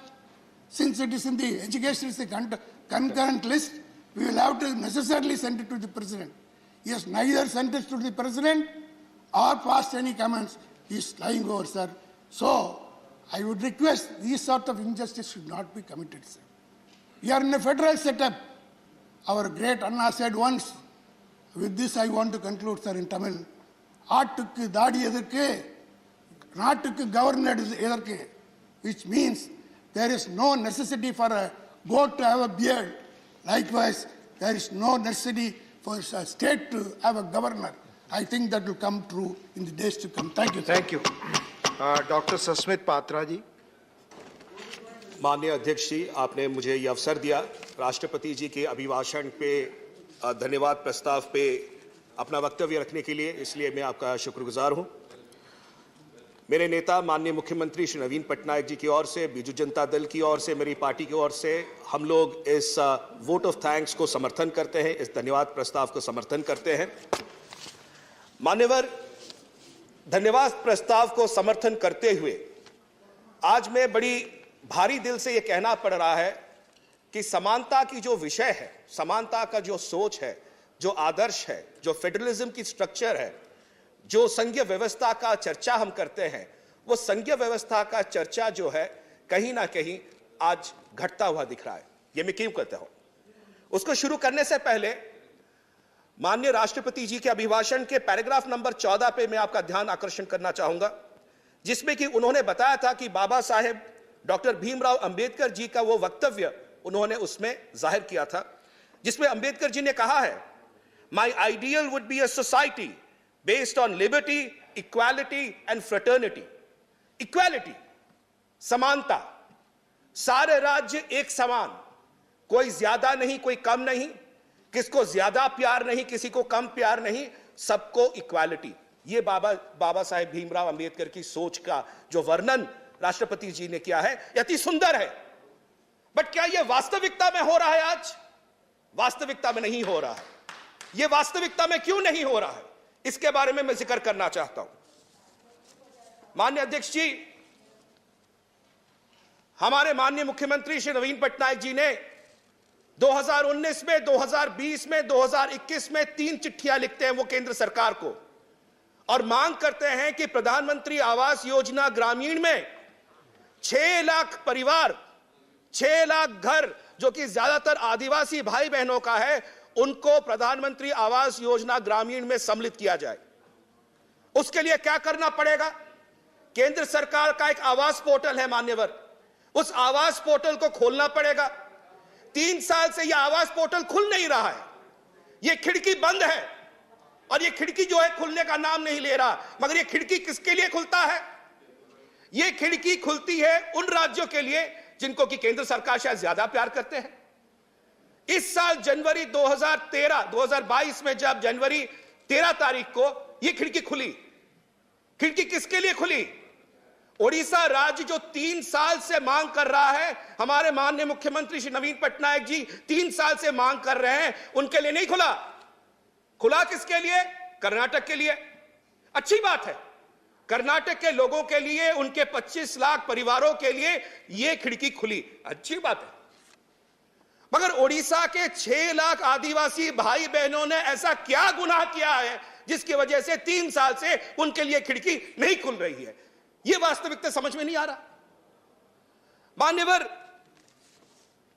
Paragraph 19 में माननीय राष्ट्रपति जी ने कहा है 1 करोड़ 17 लाख प्रधानमंत्री आवास योजना के घर जो है वो सम्मिलित किए गए हैं, अप्रूव किए गए हैं। अगर 1 करोड़ 17 लाख घरों को आप सम्मिलित कर सके तो 3 साल से 6 लाख आदिवासी भाई बहनों का घर क्यों सम्मिलित नहीं कर पा रहे हैं? क्या दुविधा है? क्या गलत किया है उन्होंने? अगर 25 लाख कर्नाटक के घर जुड़ सकते हैं जनवरी में, तो आज ये 6 लाख घर क्यों नहीं जुड़ पा रहे? मान्यवर, पैराग्राफ 5 क्यों मैं आता हूं, यह तो एक विषय है और यह मांग भी हमने 0 आवर में रखा था कि प्रधानमंत्री आवास योजना का ये जो आवास पोर्टल खोला जाए ताकि 6 लाख परिवार जो है, जो आदिवासी परिवार है उड़ीसा के, वो इससे बेनिफिटेड हो सके। मैं आशा करता हूं कि अगर सरकार सुन रही है तो सरकार इस पे गौर करे। पैराग्राफ 5 में मैं आपका ध्यान केंद्रित करना चाहता हूं। पैराग्राफ 5 में कहा क्या गया है? सबका साथ, सबका विकास, सबका विश्वास, सबका प्रयास। मुझे लगता है कहीं ना कहीं संघीय व्यवस्था में आज सबका साथ नहीं सोचा जा रहा, कुछ राज्यों का साथ सोचा जा रहा है। सबका विकास नहीं सोचा जा रहा। कर्नाटक का विकास सोचिए, अच्छी बात है, उड़ीसा का भी विकास सोच लीजिए, कुछ गलत नहीं है। सबका विश्वास, सबका विश्वास भी लीजिए, कुछ राज्यों का विश्वास क्यों ले रहे? हमारा भी विश्वास लीजिए साथ में। और सबका प्रयास, आज सारे राज्य प्रयास कर रहे हैं, सारे राज्य आगे बढ़ने की कोशिश कर रहे हैं। उड़ीसा राज्य माननीय मुख्यमंत्री श्री नवीन पटनायक जी के नेतृत्व में दृढ़ता के साथ आगे बढ़ रहा है। हॉकी वर्ल्ड कप कहीं होता है तो उड़ीसा में आज होता है। जीएसटी में सबसे ज्यादा कोई देता है तो उड़ीसा देता है। 20,000 करोड़ अगर रेलवे में कोई देता है, उड़ीसा देता है। खनिज अगर आज देश को कोई देता है, उड़ीसा देता है। मगर जब तक आता है उड़ीसा की बात, आप नकार क्यों देते हैं? उड़ीसा को आपको चाहिए जीएसटी के लिए, माइंस, मिनरल्स के लिए, बट उड़ीसा को जो हक है वो क्यों नहीं मिल रहा? उसके ऊपर मैं एक बिंदु बोलना चाहूंगा। पैराग्राफ 22 पे जो लिखा गया है, मैं उस पर अब आना चाहता हूं। पैराग्राफ 22 में कहा गया मान्यवर, empowerment of farmers and rural economy. जो किसान हैं उनको सशक्त किया गया है, अच्छी बात है। और सरकार ने रिकॉर्ड प्रोडक्ट प्रोक्योरमेंट किया टू मैच रिकॉर्ड प्रोडक्शन, यह भी अच्छी बात है। रिकॉर्ड प्रोडक्शन हुआ देश में, किसानों ने किया, और रिकॉर्ड प्रोक्योरमेंट केंद्र सरकार ने किया, अच्छी बात है। 900 लाख मेट्रिक टन आपने प्रोक्योरमेंट किया, 1 करोड़ से ज्यादा किसानों को आपने फायदा दिया, यह अच्छी बात है। तो मान्यवर, अगर 900 मेट्रिक टन अगर आप ले रहे हैं, 900 लाख मेट्रिक टन अगर आप प्रोक्योरमेंट कर रहे हैं, तो उड़ीसा का 22 लाख मेट्रिक टन पारबॉइल्ड राइस आप क्यों प्रोक्योरमेंट करने से मना कर रहे हैं? 900 लाख मेट्रिक टन आप ले सकते हैं, मगर फूड कॉर्पोरेशन ऑफ इंडिया जिसकी दायित्व है, केंद्र सरकार जिसका दायित्व है, ये राज्य सरकार का दायित्व नहीं है फूड प्रोक्योरमेंट, कॉन्स्टिट्यूशनली है कि केंद्र सरकार को फूड प्रोक्योरमेंट करना पड़ेगा, राज्य सरकार सिर्फ मदद करती है, मगर केंद्र सरकार अपने हाथ पीछे खड़ी कर रही है। फूड कॉर्पोरेशन ऑफ इंडिया कहता है कि हम फूड प्रोक्योरमेंट नहीं करेंगे, आपका जो प्रोक्योरमेंट है पार बॉइल्ड राइस का, उसुना चावड़ा बोलते हैं उड़िया में हम उसको, वो उसुना चावड़ा को हम प्रोक्योरमेंट नहीं करेंगे। 52 लाख मेट्रिक टन इस बार जो है प्रोक्योरमेंट की टारगेट है, 30 लाख हमारा कंजम्पशन है, 22 लाख मेट्रिक टन अभी चावल और प्रोक्योरमेंट होना बाकी है। पिछले साल इस वक्त तक 4 लाख मेट्रिक टन प्रोक्योरमेंट हो चुका था, अभी केवल 12,000 मेट्रिक टन प्रोक्योरमेंट हुआ है। यह सोच क्यों? अगर सारे राज्य एक समान हैं, सारे विषय एक समान हैं, सारे लोग एक समान हैं, तो कर्नाटक की एक सोच, उड़ीसा के लिए एक सोच, 1 करोड़ किसानों के लिए एक सोच, उड़ीसा के किसानों के लिए अलग सोच, यह पातरंतर नीति क्यों है? मैं आखिर में एक ही चीज कहूंगा मान्यवर, मैं फिर वही बाबा साहेब की उस बात को दोहराऊंगा और फिर अपना वक्तव्य बंद करूंगा। My ideal would be a society based on liberty, equality and fraternity. अगर सच में विश्वास करते हैं हम, ये अभिभाषण के अगर एक सोच पर हम सच में विश्वास करते हैं, तो ये सोच हमको बताती है इक्वालिटी रहना चाहिए, समानता रहना चाहिए, केंद्र सरकार को सोचना पड़ेगा। फेडरलिज्म का शब्द मैं ढूंढ रहा था सर, मुझे फेडरलिज्म का शब्द कहीं दिखा नहीं, हो सकता है मेरी अज्ञानता हो, मुझे दिखा नहीं है, फेडरलिज्म का शब्द ही नहीं है, संघीय व्यवस्था का कोई शब्द ही नहीं है, संघीय व्यवस्था की क्या आवश्यकता नहीं है? यह संघीय व्यवस्था आउट ऑफ कॉन्टेक्स्ट हो गया, आउट ऑफ सिलेबस हो गया या आउट ऑफ डेट हो गया। इसलिए मैं आखिर में आपको यही कहना चाहूंगा, यह विषय है, यह बहुत इंपॉर्टेंट विषय, सिर्फ उड़ीसा का विषय नहीं है, यह संघीय व्यवस्था पे आने वाले दिनों पे एक सवालिया चिन्ह पैदा करेगा। मैं आशा करता हूं अगर सरकार सजाग है, सरकार सोच रही है, सुन रही है, तो इन मांगों पे काम करे। बहुत बहुत धन्यवाद आपका। धन्यवाद। डॉक्टर के Keshav Rao ji.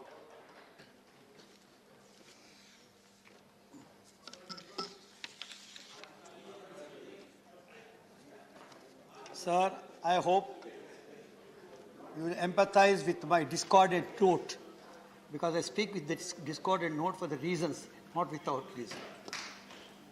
One is, we are disappointed with the address which usually done. Nobody expected that you would do it after seeing them for the 7 years.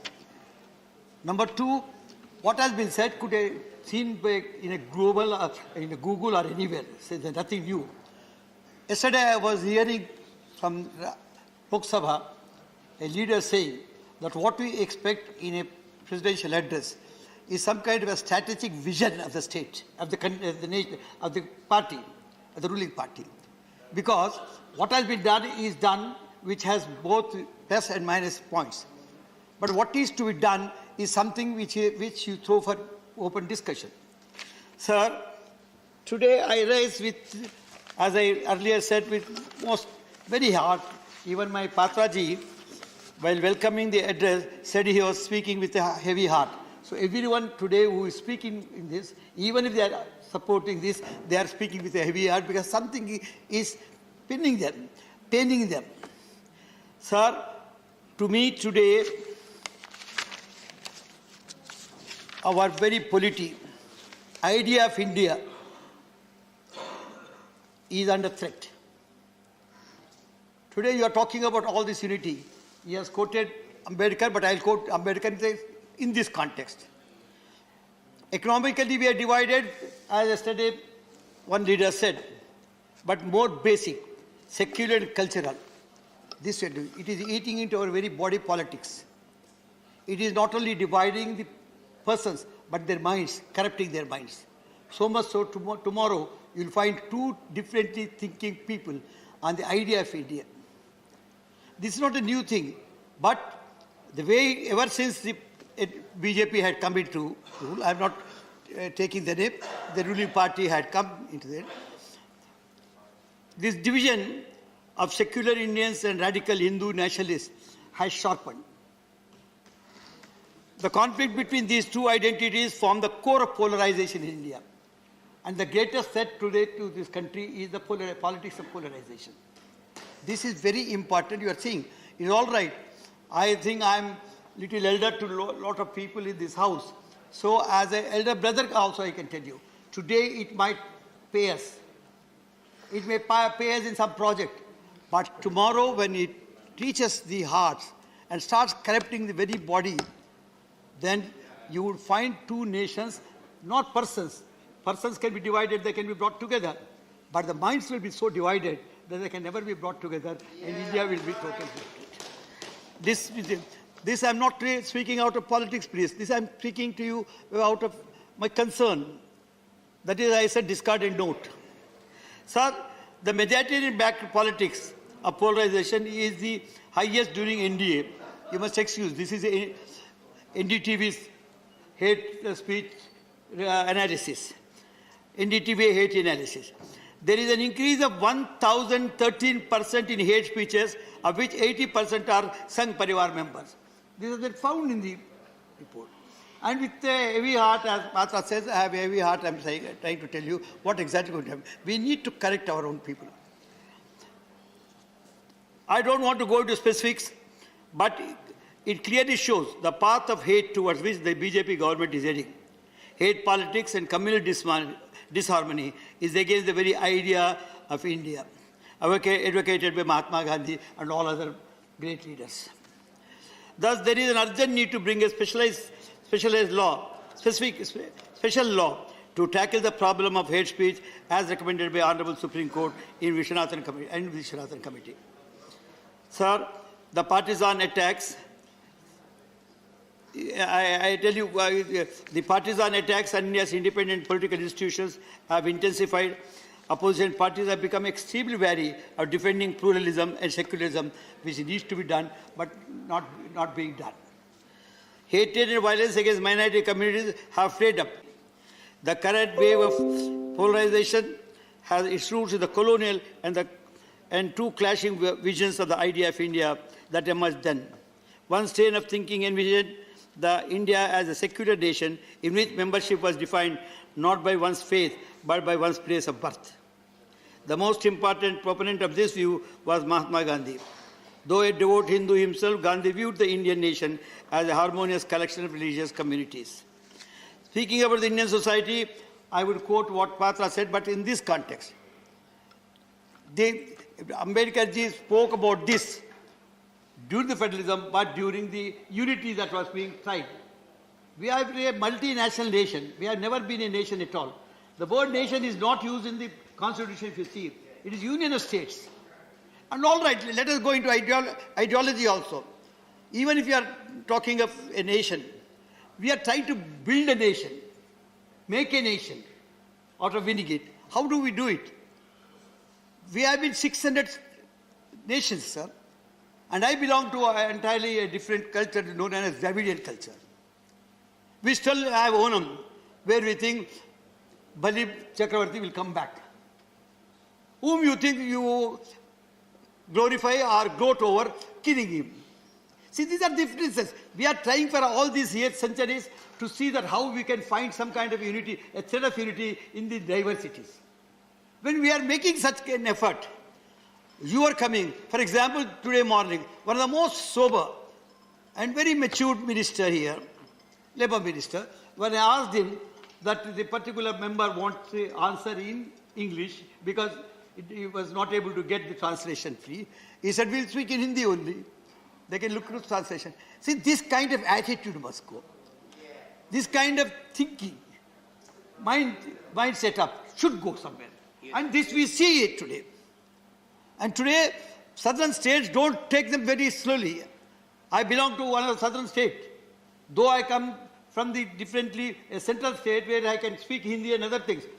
A lot of people here from Tamil Nadu, Kerala, they don't understand your Hindi at all. Try to accommodate them.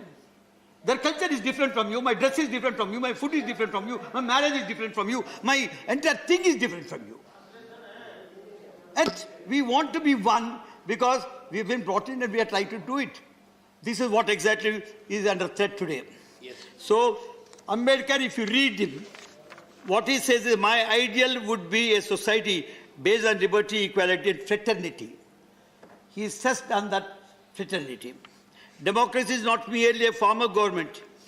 Only because you have a power, you are taking away all the powers of the state government and still say we are running the government and we have the figures. And I thank, not only thank, congratulate Sarkarji. Just now he spoke from West Bengal, Jawahar Sarkar. He punctured every statics of yours. Statics are static tricks. These static tricks of yours have been punctured by him here when he quoted you. One by one points where they have gone down, although you have been claiming to be bored. I'm not getting into it. Here I'm telling you, democracy is not merely a form of government. It is primarily a mode of associated living. How you live and how you take us all together is important, which we have never seen in the BJP. If a chief minister from Telangana writes to a letter asking people to revolt against the center, taking the plows in their hands, and it comes in the entire banners, and new special issues are taken out. Why this pass? Why did we come to that kind of a pass where a chief minister has to be pitted against you? He was speaking on agriculture, no doubt, about the agricultural distress. He was speaking about federalism, no doubt, because you are trying to take away his powers. But he was also speaking about your mindset, because he has been very close to you. He has been acting, we have been voting. Today we have decided we should not be with you, we shall never be with you. Why? Why this pass? Why this kind of a change? You must ask yourself, not ask we ourselves. Whatever it is, as far as I said, Article 5 of the Indian Constitution deals with the provisions related to citizenship. The BJP government has attempted to destroy the secular nature of the Indian Constitution by changing the citizenship law on communal rights through the passage of CAA and NRC. See, this is what exactly we are trying to talk to. You might have passed the bill. People might have protested, might have told you, but you are not taking recourse to it. Sir, whatever it is, this is taking me to the center, trying to take usurp all the powers. Sir, federal structure is also under threat, like the very idea of India. The central government, through the passage of several bills, is trying to destroy the essence of Indian federalism. Although the word federalism is not there, but we think we are a federal government and we strongly believe it is a federal government. The proposed legislation not only takes away the power, I'm quoting to you, I give you an example of electricity power bill, which is coming. Sir, that legislation, the proposed legislation, not only takes away the power vested in the state government, but also give an undue advantage to those states that have the BJP government as the ruling party. Please look into the clauses, you will find. I would have asked Patra to make a study and tell you. One size fits all central scheme with centralization decision making with no choice for states to implement is relevant and useful to analyze. This is what exactly is happening. As I said, the proposed amendment in electricity bill allows the entry of private players in the power sector. The amendment seeks to improve the economic efficiency of power distributors. It is likely to have negative repercussions for consumers and state-owned power outlets alike. The private entrants will supply power through the infrastructure developed by the state-owned PSUs, while the profit-making areas will be poached by the private players. The obligation to provide the electricity to rural areas will solely fall on the state-owned distributor. This is the electricity bill which is coming. Since the creation of our state, Telangana, the power capacity has increased multiple. It is further expected that within the next few years, the installed capacity of the state will go to 10,000 megawatts. The effective governance shown by TRS party in Telangana has not only electrified villages, but also provided quality assurance. I'm not trying to score a point here. What I'm trying to tell you, the states are doing their best. When they are doing best, we are giving free power, 24 hours into 7, to our farmers free. Now this bill will attempt to put meters at every pump set. which means that the threat lingering on these people, lingering over our farmers, that one day or the other, the meters will be read. So, I just not talked about South India, but please understand my spirit of my agony, not the words. The South states are being ignored, according to me. The central government's persistent efforts to sideline southern states in the distribution of tax revenues is evident. The South Indian states have taken numerous policy measures to ensure population control at collecting a higher portion of taxes. However, the distribution of funds to states by the BJP-led central government fails to provide any incentives to states who have performed well economically. Our state of Telangana expected 38-odd crore grant in aid from the 2021-22, but budget, however, we received only a meager amount of 5,155 crore till then. I am quoting this only as an example to you. Sir, I would like to state Telangana is the fourth largest contributor to the Exchequer Center. We are the fourth largest, except after Calcutta and Bombay and other things. Sir, but what is happening in non-allocation? The Telangana doesn't get a single institution, sir. Although the State Reorganization Act provides for certain institution, names certain institution which will go to Telangana, but they have not come. We have been writing letters on that. The discrimination and neglect of Telangana are blatant in the distribution of higher education institutions like IITs, IIM, and Navodaya Vidyalaya. I quote and tell you, while all the states in the country got an institution, the Telangana government drew blank. 7 IIMs, 7 IITs, 4 NIDs, 16 IITs, 3 IIITs, and 175 medical colleges are allotted to various states. Telangana drew blank.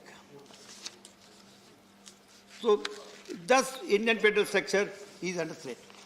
Now, this takes me to the crisis the farmers are facing.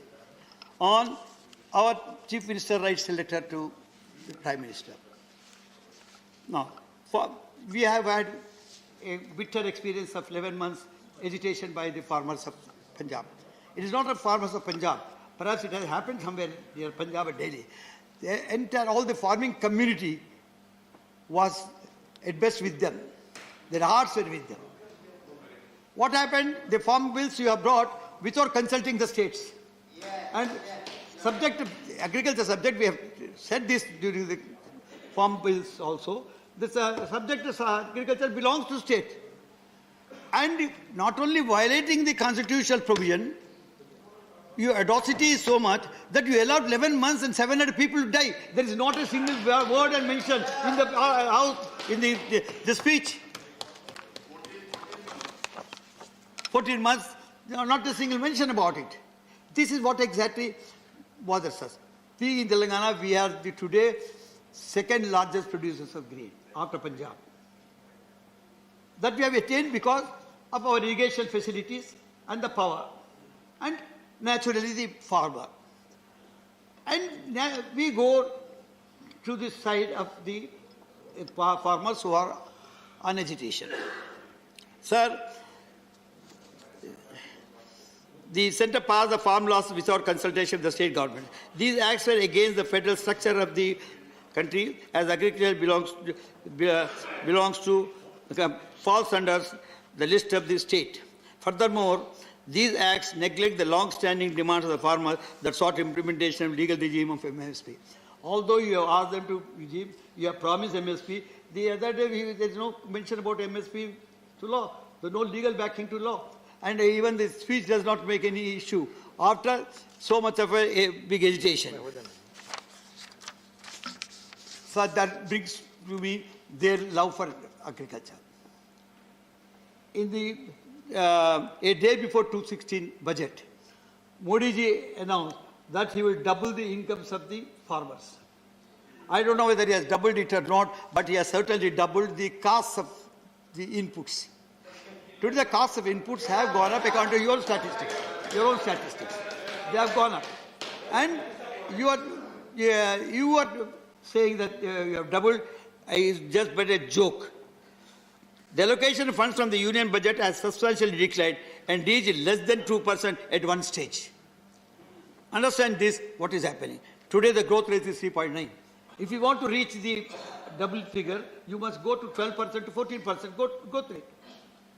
Where is 12 and 14? And where is the 3 point down this year? Otherwise you would never reach it 3.3. The year that you reached it was 3.3. Manya Dr. Kesarao, your time is already over. Oh, then I'll have to go very important, sir. One is the important, no, I'll take 1 minute, I'll take 2 minutes. Sir, employment, everybody, the world knew the employment is the greatest challenge that the nation was having. But is there a single mention about unemployment in this, sir? Why? That means you are totally blind, you are totally oblivious of what is exactly is needed in this country and what the people are asking for. So, see the employment, I'll say, closure of business houses, and because I head one of the standing committees which is concerned with industry, MSMEs, which is the employment giver. Closure of business houses and laying off of employees has led to sharp increase in unemployment rate. India's unemployment rate went up to 7.94% in 2021. In urban areas, it reached 9.30% in December 21, while in rural areas, it went up to 72. So it is important to note that the unemployment rate was already quite high, 6.3 even before the advent of COVID. So you can't take the excuse of COVID at this point of time. I'll not, the procession of unemployment can be understood, sir. People still say that we have 11 lakh vacancies in the jobs. And what is taken out today is 60 lakhs. Believe me, it is not 7 lakh. 60 lakhs, this is unorganized sector also need to be taken into consideration. 60 lakhs of people have gone out of the jobs in this area. It is much more.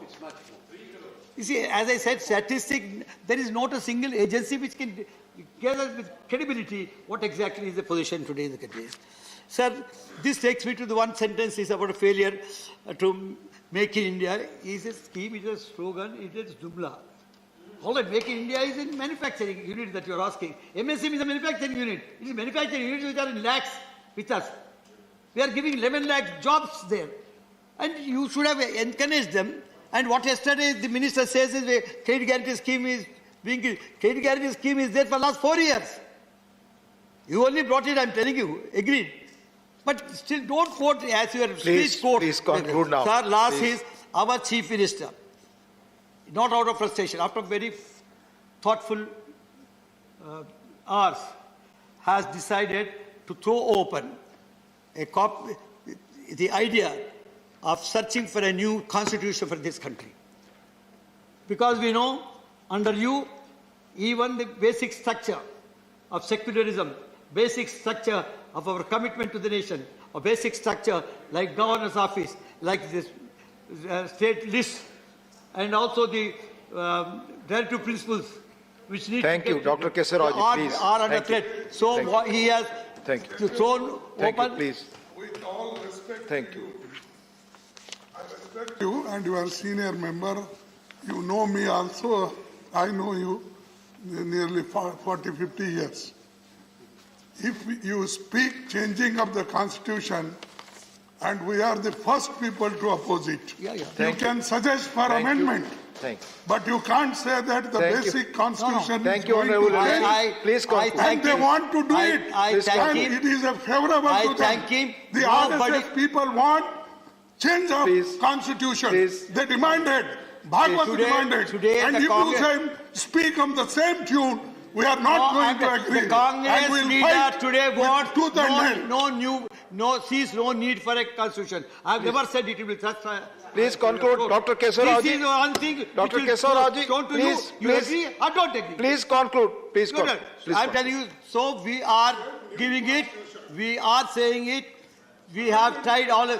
We have gone 105 amendments, Mr. Chairman, sir. Thank you. 105 amendments. They have not satisfied us. So one idea has come. Why don't you go on for change? Thank you. I also Thank think you. What exactly? Thank you, Dr. Kesarao. So this is the new constitution that we have Thank said you. that we are proposing to the nation for a Thank you, debate, Dr. Kesarao. for a discussion, not for acceptance. Thank you. Debating. Thank you. Time. Thank you very much. Thank you. माननीय सदस्यगण, 2 माननीय वरिष्ठ सदस्यों के आग्रह आए हैं, वो कल और आगे नहीं उपलब्ध रहने वाले हैं, इसलिए आप सबकी सहमति हो तो मैं माननीय दिग्विजय सिंह जी, उसके बाद श्री कामाख्या प्रसाद तासा को बोलने के लिए आमंत्रित करना चाहूंगा। माननीय दिग्विजय सिंह जी।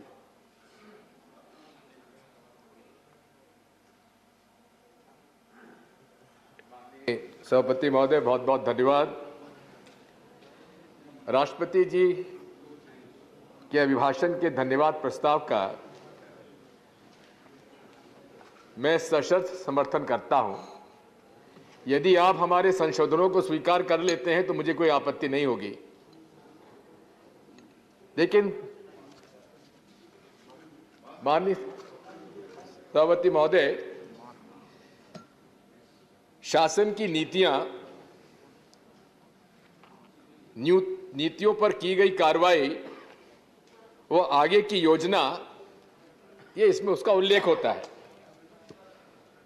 लोकतंत्र में जो पार्टी शासन में होता है उसकी विचारधारा क्या है, उसी पर शासन की नीतियां निर्भर करती है। 2014 में मोदी जी की सरकार आई, वादे किए काला धन वापस आएगा, महंगाई कम करेंगे, बेरोजगारी बढ़ेगी, 15 लाख जेब में आ जाएंगे। 15 लाख का तो वो अमित शाह जी ने कह दिया जुमला था, तो जुमला मान लीजिए, लेकिन इनका तो उल्लेख आपने 2014, 2015, 2016 के राष्ट्रपति अभिभाषण के अंदर उसका उल्लेख किया है आपने, तो कौन सा आपने उसकी पूर्ति की है? माननीय सभापति महोदय, इनकी सोशियो इकोनॉमिक पॉलिसीज क्या थी, इसका मैं उल्लेख ब्रीफली करना चाहता हूं। हमारे लीडर ऑफ अपोजिशन साहब ने बड़े विस्तार से इस बात का उल्लेख किया है।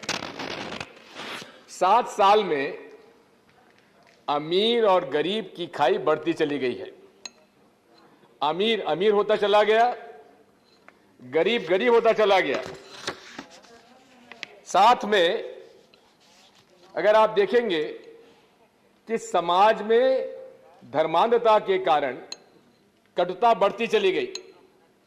एक तरफ जहां इकोनॉमिक पॉलिसीज में आपने गरीबों के हित में कोई काम नहीं किया, वहीं समाज की समरसता और हमारी यूनिटी इन डाइवर्सिटी को आपने डिस्टर्ब किया है, जिसका मैं सप्रमाण आपके सामने प्रस्तुत करूंगा। माननीय सभापति महोदय, किसी भी शासन के टैक्स रेवेन्यूज का अगर आप उसका एग्जामिन करेंगे तो डायरेक्ट टैक्सेशन वो है जो कि टैक्स देने वाला है, दे सकने के लिए सक्षम है, उससे आप डायरेक्ट टैक्स लेते हैं, और इनडायरेक्ट टैक्स आप आम जनता से लेते हैं। मैं आपके सामने प्रस्तुत करना चाहता हूं कि 2014-15 में जितना टैक्स कलेक्शन था उसका 55.39% डायरेक्ट टैक्स हुआ करता था। यानी कि यूपीए सरकार में हम अमीर लोगों से ज्यादा टैक्स लेते थे और आम जनता से 44.61% लेते थे। यानी कि 10.78% अमीर लोगों से ज्यादा लेते थे और गरीब लोगों से कम लेते थे। लेकिन सूट बूट की सरकार आई और सूट बूट की सरकार में 2021-22 का मैं आंकड़ा आपके दे रहा हूं कि डायरेक्ट टैक्स 55.39% से घटकर हो गया 46.43 और इनडायरेक्ट टैक्स बढ़ के 44.61 से बढ़कर हो गया 53.57। यानी कि अमीरों से कम टैक्स और गरीबों से, आम जनता से अधिक टैक्स। ये मूल रूप से मोदी सरकार की विचारधारा है आर्थिक नीतियों की। अनएम्प्लॉयमेंट रेट 2014 में थी 5.6% और जैसा कि केशव राव साहब ने कहा कि कोविड के पहले ही 6.3% हो चुकी थी और आज 7.55% है। यानी कि बेरोजगारी बढ़ती चली गई, उस पर का भी कोई उल्लेख नहीं किया गया। यही नहीं है, अमीर और गरीब में जो गैप 1% जो है वो टॉप का जो पॉपुलेशन है उनके पास वेल्थ है और बॉटम 50% में बाकी वेल्थ है। सबसे ज्यादा अगर कहीं, जिसे कोजिनी कोएफिशिएंट कहते हैं, सबसे ज्यादा विश्व में जो विकसित या जो मेन 5 ग्लोबल इकोनॉमीज हैं, उनमें सबसे ज्यादा अमीर गरीब में कई फर्क है तो भारत में है। आप देखेंगे कि इनडायरेक्ट टैक्स में कैसे बढ़ोतरी की, लगातार पेट्रोल डीजल की कीमतें बढ़ाते रहे, सब्सिडी कम करते रहे और सब्सिडी भी कम करके आम आदमी पर कर के माध्यम से बढ़ाकर उन्होंने उन पर बोझा डाल दिया। अभी यदि आप देखेंगे इस बजट में 27% सब्सिडी मोदी सरकार ने कम की है। सब्सिडी किसके पास जाती थी? आम आदमी के पास जाती थी। टैक्स, कॉर्पोरेट टैक्स पर कोई फर्क नहीं पड़ा। हम तो कहते हैं कि जहां कोविड के जमाने में भी अधिक से अधिक पैसा जिन लोगों ने कमाया है, जिनकी वेल्थ में बढ़ोतरी हुई है, उन पर सुपर रिच पे टैक्स क्यों नहीं लगाते? आप वसूल करिए, लेकिन आम जनता पर आप बोझ डाल रहे हैं, आम जनता को हर चीज महंगा करके दे रहे हैं। ये आपकी नीति है।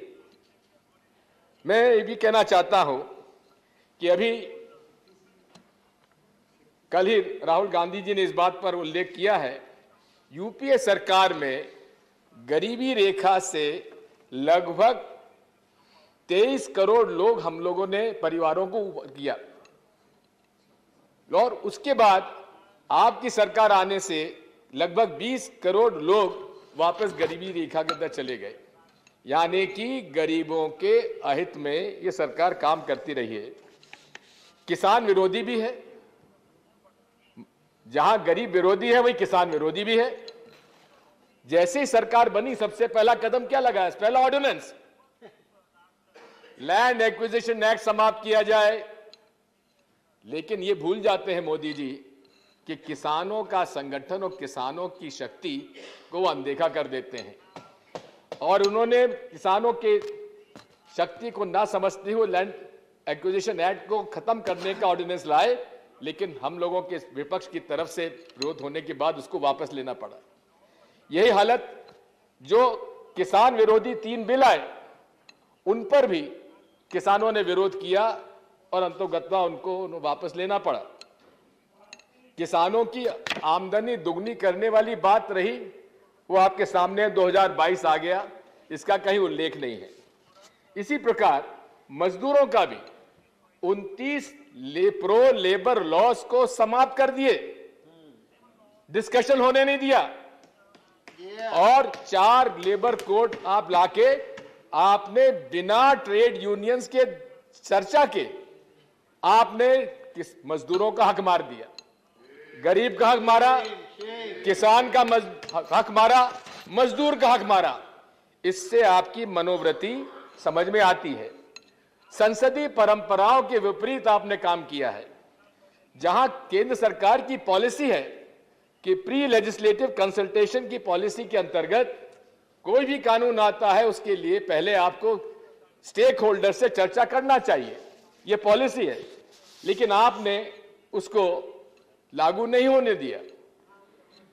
यदि वही किसान विरोधी बिल का प्री कंसल्टेशन पॉलिसी के अंतर्गत आप चर्चा कर लेते, और हम लोगों का तो प्रस्ताव क्या था, अमेंडमेंट क्या था? अमेंडमेंट यही था कि आप सेलेक्ट कमेटी को सौंप दीजिए। हमेशा यूपीए सरकार में सेलेक्ट कमेटीज को सौंपने के हमने हमेशा कभी उसमें कोताही नहीं बरती, लेकिन आपने सेलेक्ट कमेटी को न सौंप कर आपने जिस प्रकार से उन 3 किसान विरोधी बिलों को पास कराया, ये मान्य लोकतंत्र, ये परंपराओं के विपरीत रहा है। इसलिए हम आपके साथ कहते हैं कि ये सरकार गरीब विरोधी है, अनुसूचित जाति जनजाति विरोधी है, किसान विरोधी है और मजदूर विरोधी है। सामाजिक समरसता, ये देश में जो डाइवर्सिटी है, ये किसी और देश में आपको देखने को नहीं मिलेगी। लेकिन आपका सोच और विचार शुरू से ही एक वर्ग को अराष्ट्रीय राष्ट्रद्रोही करार करने का पूरा प्रयास आपने किया। सामाजिक कटुता बढ़ी है, धार्मिक उन्माद फैलाने के लिए प्रोत्साहन मिला है। किस प्रकार के भाषण हो रहे हैं, धर्म संसद हो रही है, हरिद्वार के अंदर धर्म संसद हुआ, पिस्तौल उठा लीजिए, जेनोसाइड के लिए कॉल किया गया। जहां माननीय प्रधानमंत्री जी किसी के उंगली में चोट हो जाती तो ट्वीट करते हैं, लेकिन ऐसे उन्माद फैलाने वाले भाषणों के खिलाफ एक शब्द नहीं बोले। ये दर्शाता है उनकी मानसिकता। मोदी जी की मानसिकता वही है जो मूल रूप से जिस संगठन से ये जुड़े हुए हैं उसकी विचारधारा है। जिस संगठन ने फूट डालो राज करो की नीति जिन्होंने ब्रिटिश हुकूमत से सीखी, वही आज फूट डालकर आज इस देश में कटुता फैलाने जा रहे हैं। इसी तरह से माननीय सभापति महोदय, इस विचारधारा, मैंने आपसे कहा था कि जो भी नीतियां बनती हैं, शासन कार्रवाई करती है, उसकी विचारधारा पर आधारित होती है। अब ये विचारधारा कहां से उत्पन्न होती है? ये विचारधारा मूल रूप से उस संगठन की है जो पूरे तरीके से इस देश में वैमनस्यता और धर्मांधता फैला रहा है, जिसका लोकतंत्र में विश्वास नहीं। जिस विचारधारा की आप बात कर रहे हैं, जिसके आधार पर आप नीतियां बना रहे हैं, वो अपंजीकृत है, रजिस्टर्ड नहीं है, उसकी कोई सदस्यता नहीं है, उसका कोई अकाउंट नहीं है। उसने संविधान का विरोध किया, बाबा साहब अंबेडकर का विरोध किया। बाबा साहब अंबेडकर के आपने उदाहरण यहां पर दिया है फ्रेटर्निटी इक्वलिटी का, लेकिन ये संस्था, मैं उसका नाम नहीं लेना चाहता, ये संस्था के विचार पूरे तरीके से इस देश के संविधान और इस देश की लोकतांत्रिक जो मूल्य है उसके विपरीत है, क्योंकि इस संस्था को लोकतंत्र में विश्वास ही नहीं है। साथ ही में इस विचारधारा ने शुरू में ही कहा था मनुस्मृति का पालन होना नहीं किया गया है, इसलिए उन्होंने संविधान जलाया, संविधान का विरोध किया, तिरंगे को जलाया, भ्रम फैलाना चाहते हैं। अमृत महोत्सव की बात कर रहे हैं, लेकिन अमृत महोत्सव में आजादी की लड़ाई में भाग लेने वालों का उल्लेख तक आपने नहीं किया। ठीक है, आपको नफरत है, कांग्रेस से नफरत है, महात्मा गांधी से नफरत है, पंडित जवाहरलाल नेहरू, सरदार पटेल से भी नफरत हो सकती है, लेकिन शहीद भगत सिंह का नाम तो ले लेते। आप अशफाकुल्लाह जी का नाम तो ले लेते, आप चंद्रशेखर आजाद जी का नाम तो ले लेते, शायद उनसे भी आपको नफरत रही है। श्यामा प्रसाद मुखर्जी के बारे में कहते हैं कि उन्होंने कश्मीर के मामले में 370 में उन्होंने विरोध किया था। हाँ, विरोध किया था 1952 में, लेकिन जब 370 संविधान का अंग बना तब वो कैबिनेट के अंदर थे, कैबिनेट में उनका समर्थन था। इसलिए आप गलत कहते हैं कि article 370 was opposed by Mr. Shyama Prasad Mukherjee. He supported. आप समाप्त करें Please, I'll take 2-3 minutes, sir. समाप्त करें। सर, ये फांसीवादी सोच है, और फांसीवादी सोच जो होती है, ये मूल रूप से उसका कार्य करने का तरीका होता है कि फला व्यक्ति और फला समूह ये हमारा दुश्मन है, और दुश्मन के खिलाफ जो होगा वो राष्ट्रभक्त है, और जो दुश्मन का समर्थक होगा वो राष्ट्रद्रोही है।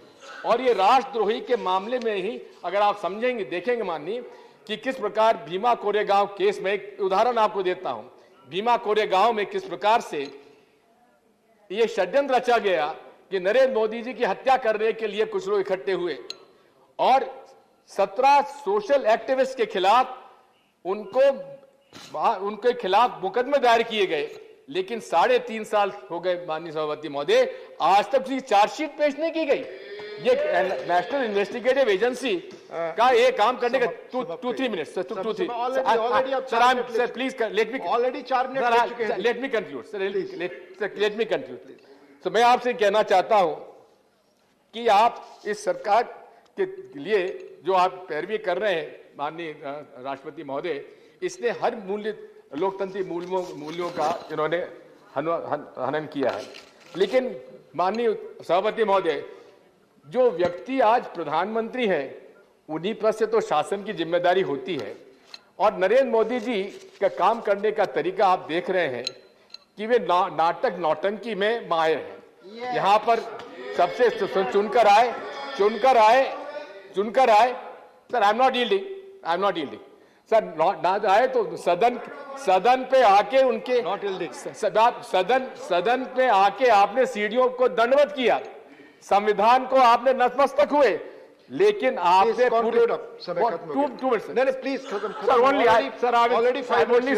प्लीज मेरा आपसे अनुरोध है कि माननीय मंत्री जी यहाँ पर विराजमान है, एक हमारी तरफ से हाथ जोड़कर माननीय प्रधानमंत्री जी को सलाह दीजिएगा कि थोड़ा बहुत सलाह हम लोगों की भी मान लिया करें, क्योंकि ये प्रजातंत्री व्यवस्था में जब तक आप सलाह मशवरे से काम नहीं करेंगे एक तंत्र राज नहीं चल सकता। इसलिए मैं आपसे कहता हूं, आप सबसे अनुरोध करता हूं कि हमारे सुनिए माननीय अध्यक्ष सभापति महोदय, ये बड़ा जरूरी है, आपसे अनुरोध करना चाहता हूं कि पूरे तरीके से ये सिंगल मैन कैबिनेट है, और जैसा कि कहा गया है कि निंदक नीरे राखिए, ये निंदक हम लोग, निंदक नीरे राखिए आंगन कुटी छवाए। अगर हम लोगों की बात और सलाह मानेंगे तो आप गलती नहीं करेंगे, लेकिन अगर आप सलाह हमारी नहीं मानेंगे तो जिस तरह से गलतियां आप करते चले आ रहे हैं, इस देश को बर्बाद कर रहे हैं, इसलिए आपका नुकसान होने वाला है। धन्यवाद। पॉइंट ऑफ ऑर्डर पे थे, प्लीज कुछ point of order.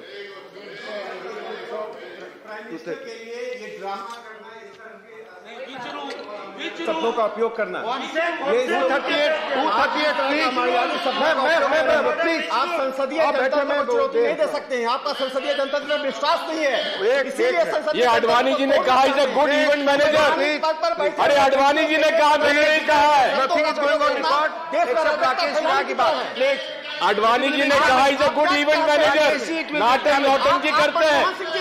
Rakesh ji बैठिए please, it will be examined please. माननीय कामाख्या प्रसाद तासा जी। सभापति महोदय, आपको मैं आभारी हूँ क्या आपने बोलने के लिए मौका दिया, और मेरा पार्टी को भी, मेरा मिनिस्टर को भी मैं धन्यवाद देता हूँ क्या बोलने के लिए मौका दिया। सभापति जी, मैं राष्ट्रपति जी का भाषण का सपोर्ट में खड़ा हूँ, और मैं राष्ट्रपति जी को धन्यवाद देता हूँ क्या हम लोग का गवर्नमेंट का पूरा विवरण वो दिया है। बहुत सीनियर ओपोजिशन लीडर लोग बैठा हुआ है, अपोजिशन में बैठा है, यहाँ बैठ के ऐसा लगा क्या हम लोग का मोदी जी सब गलत किया है, उन लोग सब सही किया है, ऐसे लग रहा है। बाद में जब उन लोग का भाषण सुनने के बाद राष्ट्रपति जी जो बोला है उनको मैं धन्यवाद भी देता हूँ, क्योंकि मोदी जी हम लोग का ओपोजिशन लीडर का भी बात सुनते हैं क्या, नहीं है क्या, उन लोग को बुला के यहाँ कल यहाँ प्रधानमंत्री जी पूरा ओपोजिशन लीडर का भाषण भी सुना। मेरे को नहीं लगा क्या ओपोजिशन लीडर, मैं उनका साथ लोकसभा में भी था, लगा क्या ऐसा नहीं लगा क्या वो कोई कंस्ट्रक्टिव बात कल बोल पाए। जो भी है क्रिटिसाइज तो हो गई, ओपोजिशन लीडर से हम लोग एक्सपेक्ट किया था क्या ज़्यादा वैल्यू बेस्ड बात बोले जो गवर्नमेंट को एक दिशा मिलेगा, लेकिन मैं न्यू जनरेशन का आदमी हूँ, मेरे को ऐसा नहीं लगा। जो भी है 75 ईयर्स का उद्यापित होने का टाइम में अमृत महोत्सव जब हम लोग कर रहे हैं, तो प्रधानमंत्री नरेंद्र मोदी जी का जो काम है उसको हम लोग पूरा समर्थन करते हैं और पूरा वर्ल्ड उसको समर्थन करते हैं। कोई ऐसा लीडर है जो विश्वगुरु बोलने का टाइम में इंसल्ट किया है, उन लोग को पता नहीं है क्या विश्वगुरु बोलने का क्या मतलब है, और विश्वगुरु का रास्ते में कैसे गया प्रधानमंत्री जी, उसको भी फॉलो करना चाहिए। मैं किसी को यह नहीं करना चाहता हूँ क्या 130 करोड़ जो जनता है उसको नमन करते हुए प्रधानमंत्री जी ने जो वैक्सीन का बात किया, मैं सुना आज कोई एक सांसद ने बोला क्यों वैक्सीन पहले नहीं आया। वैक्सीन ऐसा नहीं है क्या उसको पानी डाल के वैक्सीन दिया जाए, उसको रिसर्च करने में टाइम लगा, और प्रधानमंत्री जी को धन्यवाद देता हूँ क्या अभी जो मेड इन इंडिया का एक जो 3 बैंड का ये है, इसको पूरा वर्ल्ड हेल्थ ऑर्गेनाइजेशन उसको स्वीकृति दिया है, और हम लोग का 100 करोड़ हम लोग वैक्सीन पार किया। तो वैक्सीनेशन में इतना टाइम गया, ऐसा सभापति महोदय कोई प्रधानमंत्री हम लोग का था, सम्मान्य प्रधानमंत्री युद्ध काल में भी उन लोग काम किया था, युद्ध था भारत पाकिस्तान का, भारत बांग्लादेश का युद्ध था, लेकिन कोरोना काल में प्राइम मिनिस्टर चलाने वाला प्राइम मिनिस्टर एक ही है जो प्रधानमंत्री नरेंद्र मोदी जी है। ऐसा साइलेंट टाइम में जो साइलेंट किलर है, इसमें प्रधानमंत्री जी जो दिखाया हौसला, इसको हम लोग इसको धन्यवाद देते हैं। और उनका साथ वो तो खुद बोलते हैं कि मैं प्रधान सेवक हूँ, मैं तो प्रधानमंत्री नहीं हूँ, इसको हम लोग मानते हैं। उपसभापति महोदय, वो राष्ट्रपति जी ने जो बात बोला है वो हम लोग पूरा समर्थन इसीलिए हूँ क्योंकि योगा को लेके आयुर्वेद तक, ट्रेडिशनल मेडिसिन से लेके इंफ्रास्ट्रक्चर डेवलपमेंट के लिए सब यहाँ पर वो राष्ट्रपति जी ने बोला है। हम लोग अभी देखा है 64 करोड़ रुपये खर्च करके आयुष्मान भारत में हेल्थ इंफ्रास्ट्रक्चर मिशन बना रहा है, जो अभी के लिए नहीं, फ्यूचर के लिए भी एक संपत्ति हम लोग के लिए बन जाएगा। आयुष्मान भारत का ट्रीटमेंट का बात बोल रहे हैं, वेस्ट बंगाल का आदमी बोल रहा था, हम लोग का सांसद बोल रहा था, क्या वेस्ट बंगाल को देखो, आयुष्मान भारत जो है इसको ट्रीटमेंट के लिए स्टेट गवर्नमेंट रिस्पॉन्सिबल है। कोई प्रॉब्लम होता है तो स्टेट गवर्नमेंट हेल्थ उसको देखेगा, क्योंकि हम लोग भी कोई मेडिकल कॉलेज से जुड़ा हुआ है, उसका प्रॉब्लम सोल्व करने के लिए हम लोग भी वो मेडिकल कॉलेज पहुँचते हैं। आयुष्मान भारत का कैसे बेनिफिट मिले वो यहाँ से मोदी जी नहीं देखेगा, ये नहीं है क्या हम लोग का हेल्थ मिनिस्टर यहाँ से देगा, डेट इज़ रेस्पॉन्सिबिलिटी। क्योंकि हम लोग का साथ हम लोग बोलते हैं, प्रधानमंत्री हमेशा बोलते हैं सबका साथ सबका विकास सबका प्रयास भी होना चाहिए। प्रयास भी हम लोग का प्रयास का क्या प्रॉब्लम है, विरोधी का प्रयास का क्या प्रॉब्लम है, उसको भी आप लोग भी देखिए क्या प्रॉब्लम हो रहा है। क्योंकि जनता हम लोग का है, वोटर हम लोग का है, प्रयास तो सबका होना चाहिए। इसीलिए यह नहीं है कि आप सबका प्रयास मतलब बीजेपी का ही प्रयास होना चाहिए, एनडीए का प्रयास होना चाहिए, ऐसा नहीं है। आप लोग का भी प्रयास चाहिए। आप लोग तो खाली खोजते हैं कहाँ प्रॉब्लम होगा, उसमें आके आप लोग कहाँ वो उसको ठीक करने के लिए आप लोग उसके लिए खाली चांस मांगता है, दूसरा तो नहीं। आप लोग हेल्प तो कीजिए, क्योंकि आप लोग और आएगा नहीं, क्यों 2024 तक आने का कोई चांस नहीं, उसके बाद ही होगा। प्रधानमंत्री स्वनिधि योजना स्ट्रीट वेंडर को काम किया है। आप लोग बोला है क्या बेरोजगारी, हम लोग भी मानते हैं, हम लोग भी पॉलिटिक्स से हैं, सब यहाँ पर जितना बैठा हुआ है सब जनसाधारण का साथ जुड़ा हुआ है, सबका तो ये प्रॉब्लम है। अनएम्प्लॉयमेंट प्रॉब्लम सब जानते हैं, क्या अनएम्प्लॉयमेंट प्रॉब्लम क्या है, सब पॉलिटिशियन को इसको टेंशन है, ये क्या नहीं है, क्या विरोधी का है। लेकिन अनएम्प्लॉयमेंट प्रॉब्लम ऐसा है क्या मोदी जी क्या है, ये है क्या एनडीए क्या है, इससे पहले कौन था, इससे पहले कौन क्या है। NFA से जब आया LOP साहब, आप भी बैठा हुआ है, आप बोला है आनंद शर्मा जी है, NFA से नेशनल फूड सिक्योरिटी एक्ट जब आया हम लोग को बोला गया क्या 80% से ज़्यादा यहाँ पर BPL आदमी है उसको इसमें लगाएगा, इसमें इंक्लूड किया जाएगा। जब आप लोग नेशनल फूड सिक्योरिटी एक्ट आया था तभी तो 82% से ज़्यादा बिलो पॉवर्टी लेवल का आदमी था, उसको बाद में आप लोग क्या 27% बढ़ोतरी दे दिया, उसमें APL कर दिया। APL करने का मतलब क्या हो गया, हम लोग का कितना आदमी का नाम वहां से काट गया, आयुष्मान भारत में उसका नाम नहीं घुस रहा है, क्योंकि सोशियो इकोनॉमिक सेंसस में उसका असर पड़ा, उसको असर पड़ के उसका बाद हम लोग को जो बेनिफिट मिलने वाला था वो अभी बेनिफिट नहीं मिल रहा है। ये लेकिन बहुत सीरियस इशू है। आप लोग बोल रहे हैं 27% आप लोग बढ़ाती दिया, बाद में आप जाइए मेरा आसाम में जाइए, आप देखिएगा वो 27% का वो APL बना देने का बाद लाखों करोड़ों आदमी उसका सुविधा से वंचित हो रहा है। ये एक बहुत सीरियस मैटर है, इसको थोड़ा इंक्वायरी भी करना पड़ेगा। ये आप लोग बहुत बड़ा जानने वाला आदमी है, मेरे को पता नहीं है, मैं गांव में रहता हूं तो मेरे को पता चलता है, मतलब मेरा घर नहीं है लेकिन उसका सोशियो इकोनॉमिक सेंसस में उसका नाम नहीं है। सोशियो इकोनॉमिक सेंसस में उसका नाम क्यों नहीं है, क्योंकि उस टाइम में आप लोग 27% को उसको APL बना दिया था। वो APL बनाने के बाद अभी उसको ये मिल रहा है। प्रधानमंत्री नरेंद्र मोदी जी गरीब कल्याण राशि चलाया, काल बोलता आप हंस रहा था। MG एनरेगा को हम लोग का गवर्नमेंट ने कभी अगेंस्ट तो नहीं किया, ऐसे बोल रहा था कभी, लेकिन उसको तो बंद नहीं किया, उसको चला रहा है। MG एनरेगा फंड कम हुआ है वो बात अलग है, लेकिन MG एनरेगा को ऐसा नहीं है कि हम लोग मनरेगा को हम लोग ऐसा बोल रहे हैं कि इसको बंद कर दो दूसरा चलाओ, ऐसा तो हो नहीं सकता।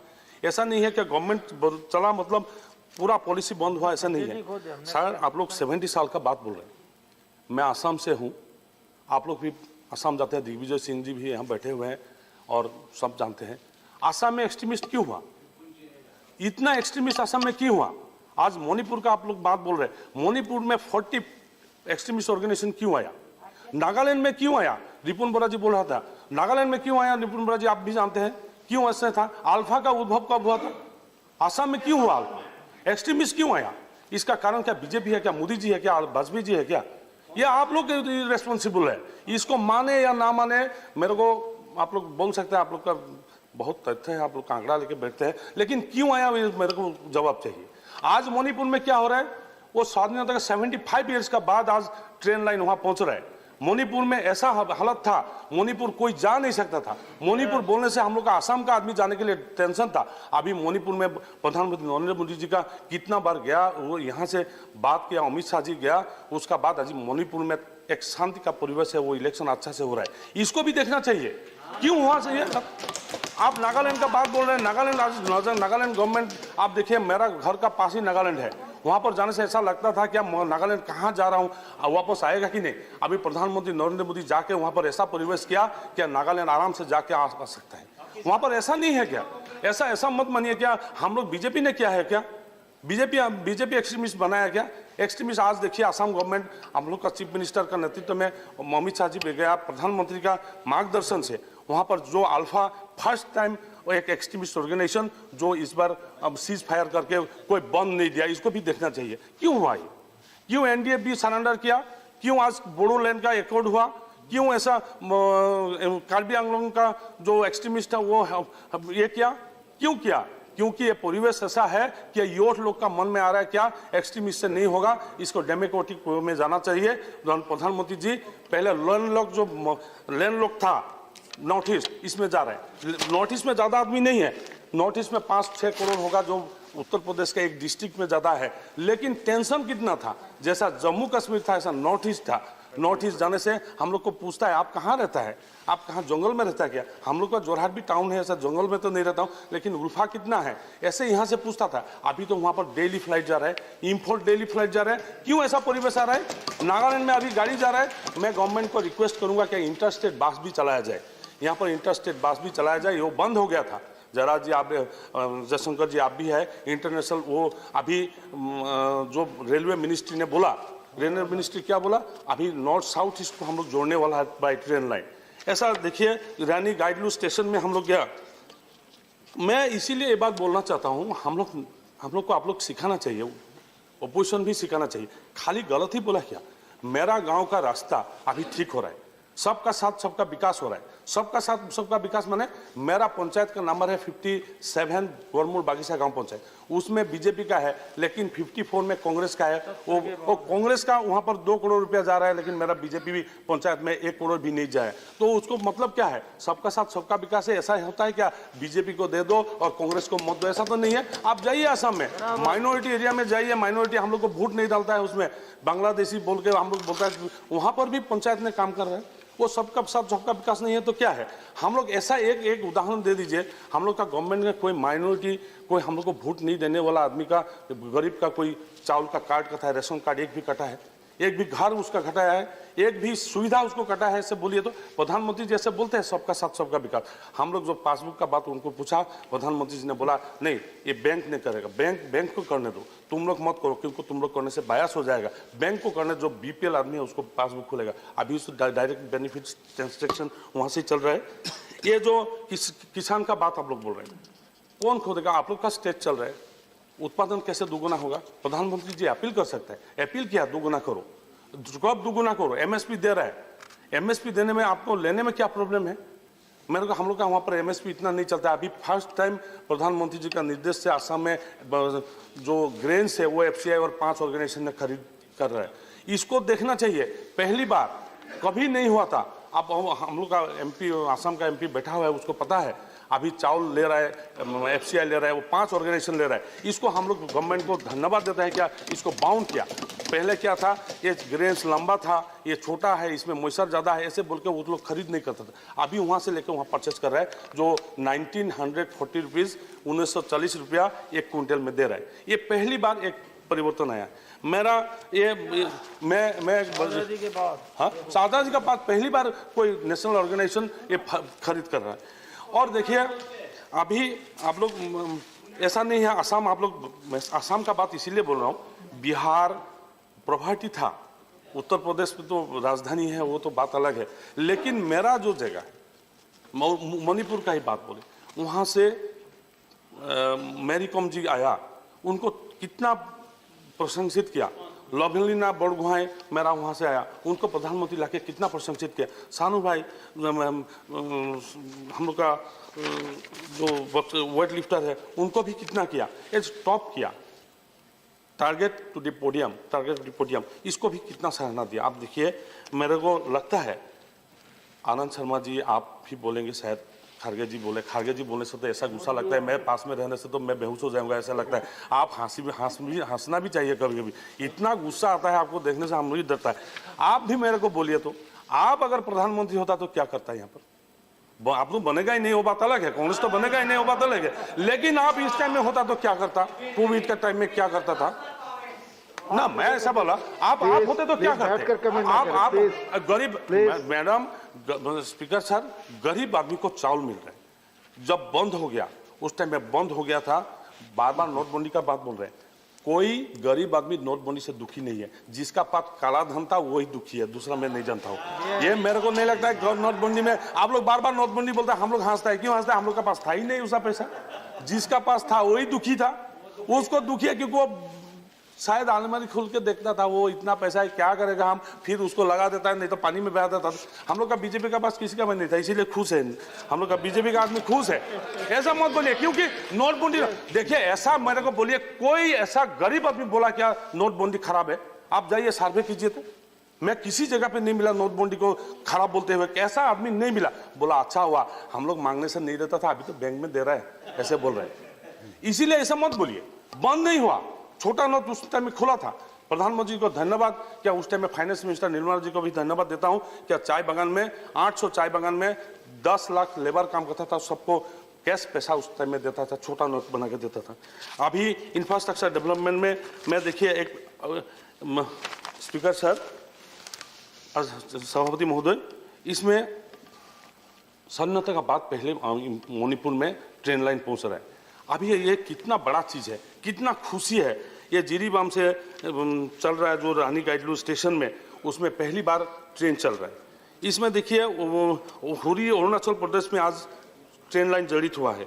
आज भारतीय रेल व्यवस्था पूरा इंडिया में, जो येलो बोर्ड है, येलो बोर्ड देखने से हम लोग को अच्छा लगता था, येलो बोर्ड अभी नागालैंड अरुणाचल में पहुंच रहा है। येलो बोर्ड देखने से ऐसा लगता है पूरा इंडिया में हम लोग घुस गए, नहीं तो ऐसा लगता था कि यहाँ हम लोग इंडिया में नहीं है, ऐसा महसूस भी होता। मैं आसाम में था, मेरे को भी महसूस होता था।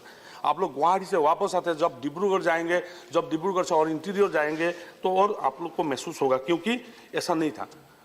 कुछ दिन पहले चाइना बॉर्डर में एक लड़का को गुम हो गया था। हम लोग का गवर्नमेंट का प्रोफेसर जयशंकर जी यहाँ पर मौजूद है, प्रधानमंत्री जी का इच्छा से वो लड़का वहाँ से वापस आया। ये कितना एक अच्छा चीज है।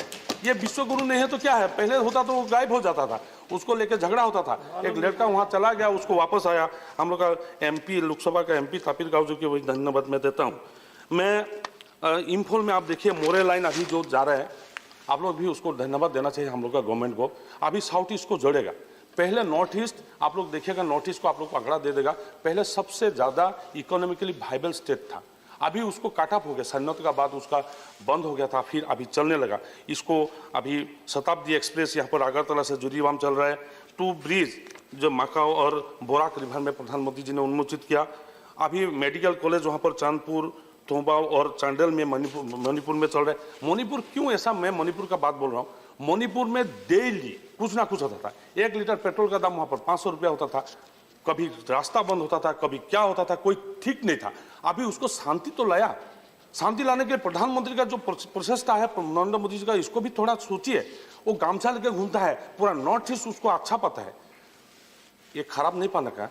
मनमोहन जी हम लोग का गुवाहाटी से था, पूछेगा कभी गुवाहाटी जो घर में था वो कितना बार गया होता, कितना बार गया वो घर में, जो घर का एड्रेस वो दिया था कितना बार गया, उसको पूछना चाहिए। आप लोग भी उसको सलाह देना चाहिए था। बेटा सुनो, ठीक है, मैं क्षमा मांगता हूँ, मैं क्षमा मांगता हूँ। इसीलिए क्यों बोला, मैं इसीलिए कंपेयर किया। हम लोग भी देखिए सर, अनिल जी, मैं आपको मैं बोला, सुनिए ना आप अनिल जी, मैं इसीलिए बोलता हूँ, we are proud of Manmohan Singh ji. हम लोग मनमोहन सिंह जी को लेके प्राउड फील करते हैं। ठीक, अनिल सर, मैं प्राउड फील करता हूँ। क्या मनमोहन सिंह जी हम लोग का असम से, मैं उनका सीट से आया, मैं नहीं बोला। वो इतना विद्वान आदमी है, उतना विद्वान आदमी है, उसको असम से एक प्राइम मिनिस्टर था। इससे गौरव का बात क्या हो सकता है, बोलिए। मैं कोई खराब नहीं बोल रहा हूँ, और मैं वो प्रधानमंत्री असम से था। मैं बोलने का बात, मेरा बोलने का बात, मैं बोलने का बात यह है क्या गुजरात से एक जाके प्रधानमंत्री बना, गुजरात से जाके एक प्रधानमंत्री जाके मणिपुर जा सकता है, नागालैंड जा सकता है, त्रिपुरा जा सकता है, अरुणाचल प्रदेश जा सकता है, वहां से क्यों नहीं गया? आप लोग क्यों सलाह नहीं दिया उनको? क्यों तब नहीं बोला? क्यों तब एक्सट्रीमिस्ट खत्म नहीं हुआ? वो बात मैं बोलना चाहता हूँ। इसीलिए मणिपुर का बात मैं बार बार बोल रहा हूँ। मेरा रिक्वेस्ट है, आप रतन बोला जी, आप मत बोलिए। आपने एक झूठ बात बोला है, आप मिसलीडेड दी हाउस, आप एक मिसलीडेड, यहाँ पर एजुकेशन मिनिस्टर बैठा हुआ है, आप एजुकेशन मिनिस्टर बैठा हुआ है, आपने बोला है हम लोग का गवर्नमेंट ने शेड्यूल कास्ट, आप कितना झूठ बात बोल सकते हैं? आप सदन का मैं बोल रहा हूँ, MP रिपुन बोरा जी बोला शेड्यूल कास्ट स्टूडेंट्स को हम लोग कुछ नहीं दे रहा है। अभी मेरे को आंकड़ा मिला, शेड्यूल कास्ट स्टूडेंट्स को 5,32,000 स्टूडेंट्स को अभी शेड्यूल कास्ट स्टाइपेंड मिल रहा है। और इस बार नेशनल फेलोशिप शेड्यूल कास्ट को 69,311, मतलब 1,600 करोड़ रुपया, 1,600 करोड़ रुपया उसको दे रहा है। 2021-22 में 46,115। ऐसे आप लोग यहाँ पर ही अगर मिसलीड करते हैं तो जनसाधारण को क्या बोलेगा? आप एक मिनिस्टर बैठे हुए हैं, एजुकेशन मिनिस्टर बैठे हैं, उसमें आप लोग झूठ बोल सकते। आप ऐसे बोल दिया क्या शेड्यूल कास्ट के लिए हम लोग सब गलत किया? क्योंकि कितना शेड्यूल कास्ट मेंबर बैठे हुए हैं यहाँ पर, हम लोग का भी शेड्यूल कास्ट मेंबर बहुत ज्यादा बैठे हुए हैं। मैं आपको इसीलिए बोला, आप थोड़ा पहले आप बोल के गया सर। आज हम असम के हम लोग का मुख्यमंत्री जी, काबिल मुख्यमंत्री जी, और पहले पूर्व मुख्यमंत्री यहाँ पर मिनिस्टर है आयुष मंत्री जी जाके आयुष का पूरा नॉर्थ ईस्ट को ऑर्गेनिक हब, जैसे प्रधानमंत्री जी ने बोला, नॉर्थ ईस्ट को पूरा ऑर्गेनिक हब कर रहा है और आयुष के एक महत्वपूर्ण राजधानी बनाने के लिए वो तोला हुआ है। सर्बानंद सोनोवाल जी यहाँ पर मंत्री है, वहाँ पर वो काम कर रहे हैं। देखिए ऐसा सिचुएशन है, मेरा चीफ मिनिस्टर, मेरा शांति अभी आया है, मेरा सुने आयुष का वहां पर बात कर रहे हैं। जो लिवर लिंकिंग था, पहले नदी से जुड़ा हुआ था, गंगा से जाके बांग्लादेश होके ब्रह्मपुत्र के में आता था, अभी वो ट्रांसपोर्टेशन व्यवस्था शुरू किया है। अभी पहले था गडकरी जी, उसके बाद मनसुख भाई मंडाविया, फिर सर्बानंद सोनोवाल जी इसको काम कर रहे हैं। ये गति दे रहा है, एक गति शक्ति जो प्रधानमंत्री ने दिया, ये सही में गति शक्ति एक भारत को वाइबल भारत बनाने के लिए व्यवस्था किया है। इसको आप लोग मानना चाहिए, माने या ना माने आपका बात है, लेकिन हम लोग तो मान रहे हैं, पूरा इंडिया मान रहे हैं। ये आपको मैं हम लोग चाहता था एक्सट्रीमिस्ट ना हो। अभी मेरा मुख्यमंत्री वहां पर बोल रहा है क्या PSO मत लेके घूमो। ऐसा एक स्थिति आ गया असम में, जो ऐसा असम था, कब बम फटता था, कब किडनैप होता था। अभी अपील हुआ है सबको, अभी आप लोग की पता है क्या, उसको मत PSO मत लो। हम लोग थोड़ा बड़ा आदमी बोल के हम लोग छोड़ा नहीं, हम लोग छोड़ देगा कुछ दिन बाद। PSO लगा हुआ है, हम मिनिस्ट्री ऑफ होम अफेयर्स से बात करके उसको छोड़ेगा। ऐसा एक स्थिति आया है, जो स्थिति एक टाइम में था, कहां बम फटता था कहां। इसीलिए बार बार मैं दोहरा रहा हूं, किसका दोष है? आप लोग तो बड़ा लिडर है, किसका दोष है? क्यों जोड़ा नहीं था? क्यों काटा प्लेन बन गया था? और इसको लेकर पूरा इंडिया क्यों टेंशन में था? ये टेंशन खत्म करने के लिए प्रधानमंत्री नरेंद्र मोदी को हम लोग धन्यवाद देते हैं। कार्बी बोडो एक टाइम में, वाजपेयी जी का टाइम में बोडो एग्रीमेंट हुआ। अभी नरेंद्र मोदी जी का टाइम में कार्बी और डिमासा जो ग्रुप्स है उनका साथ हो रहा है। कितना हो रहा है पता है आपको? 4,203। उसमें कितना पैसा लगाया है? अभी अमित शाह जी गया, उनको सराहना दिया। NDF NLFT इसमें एग्रीमेंट हुआ। मणिपुर में जितना 35 ऑर्गेनाइजेशन अभी मान रहे हैं, क्या गवर्नमेंट अच्छा काम करेगा? क्योंकि उनको काम करना चाहिए। आप कंक्लूड करें, सर एम्स बन रहा है। एम्स बनने का बाद हम लोग देखिए, आप लोग बोला है एम्स में कितना पैसा हम लोग साउथ में देख देते हैं। एम्स बनने का बाद एम्स कंप्लीट होने वाला है, प्रधानमंत्री जी शिलान्यास किया। मेरे को लगता है उसका हाथ से ही उद्घाटन हो जाएगा कुछ दिन बाद। इसके मेडिसिनल हब भी बन रहा है। तो मैं ऐसा बोलना चाहता हूँ, मणिपुर, त्रिपुरा जो एकदम डेड बॉडी जैसा था, अभी वो खड़ा हुआ है और पूरा इंडिया का मानचित्र में आया है। इसीलिए मेरा गवर्नमेंट को मैं धन्यवाद देता हूँ, राष्ट्रपति जी को धन्यवाद देता हूँ। और राष्ट्रपति भाषण में हम लोग का बात, नॉर्थ ईस्ट का बात वहाँ पर लिखित दिया है, ये इतिहास में रहेगा। और मैं प्रधानमंत्री जी नरेंद्र मोदी जी का, ये गवर्नमेंट का जो काम राष्ट्रपति जी ने बोला, इसको समर्थन करते हुए मैं फिर प्रधानमंत्री जी को धन्यवाद देते हुए मेरा बात विराम। धन्यवाद। कि जो बात उन्होंने मनमोहन सिंह जी के बारे में कहा, वो एग्जामिन किया जाएगा। नहीं, उसको नहीं निकाल दीजिए, क्योंकि वो इस आपने जो माननीय एलओपी कहा है, सदस्य है। जब वो अगर यहाँ रहेंगे तब आप बात कीजिए। मनमोहन सिंह जी कुछ नहीं किए। अरे आज जो रेल देख रहे हैं वो मनमोहन सिंह की देन है। Now a special mention, nothing else is going on record. A special mention, Dr. V. Shivasan, please. Just lay. Respected Chair, I am the text of the only a special mention will go on record. Plate of the Anganwadis in India. Plate of the Anganwadis in India. Please, I am here. This special mention. Your time will be over. Please lay it. Anganwadis are crucial for providing. Please.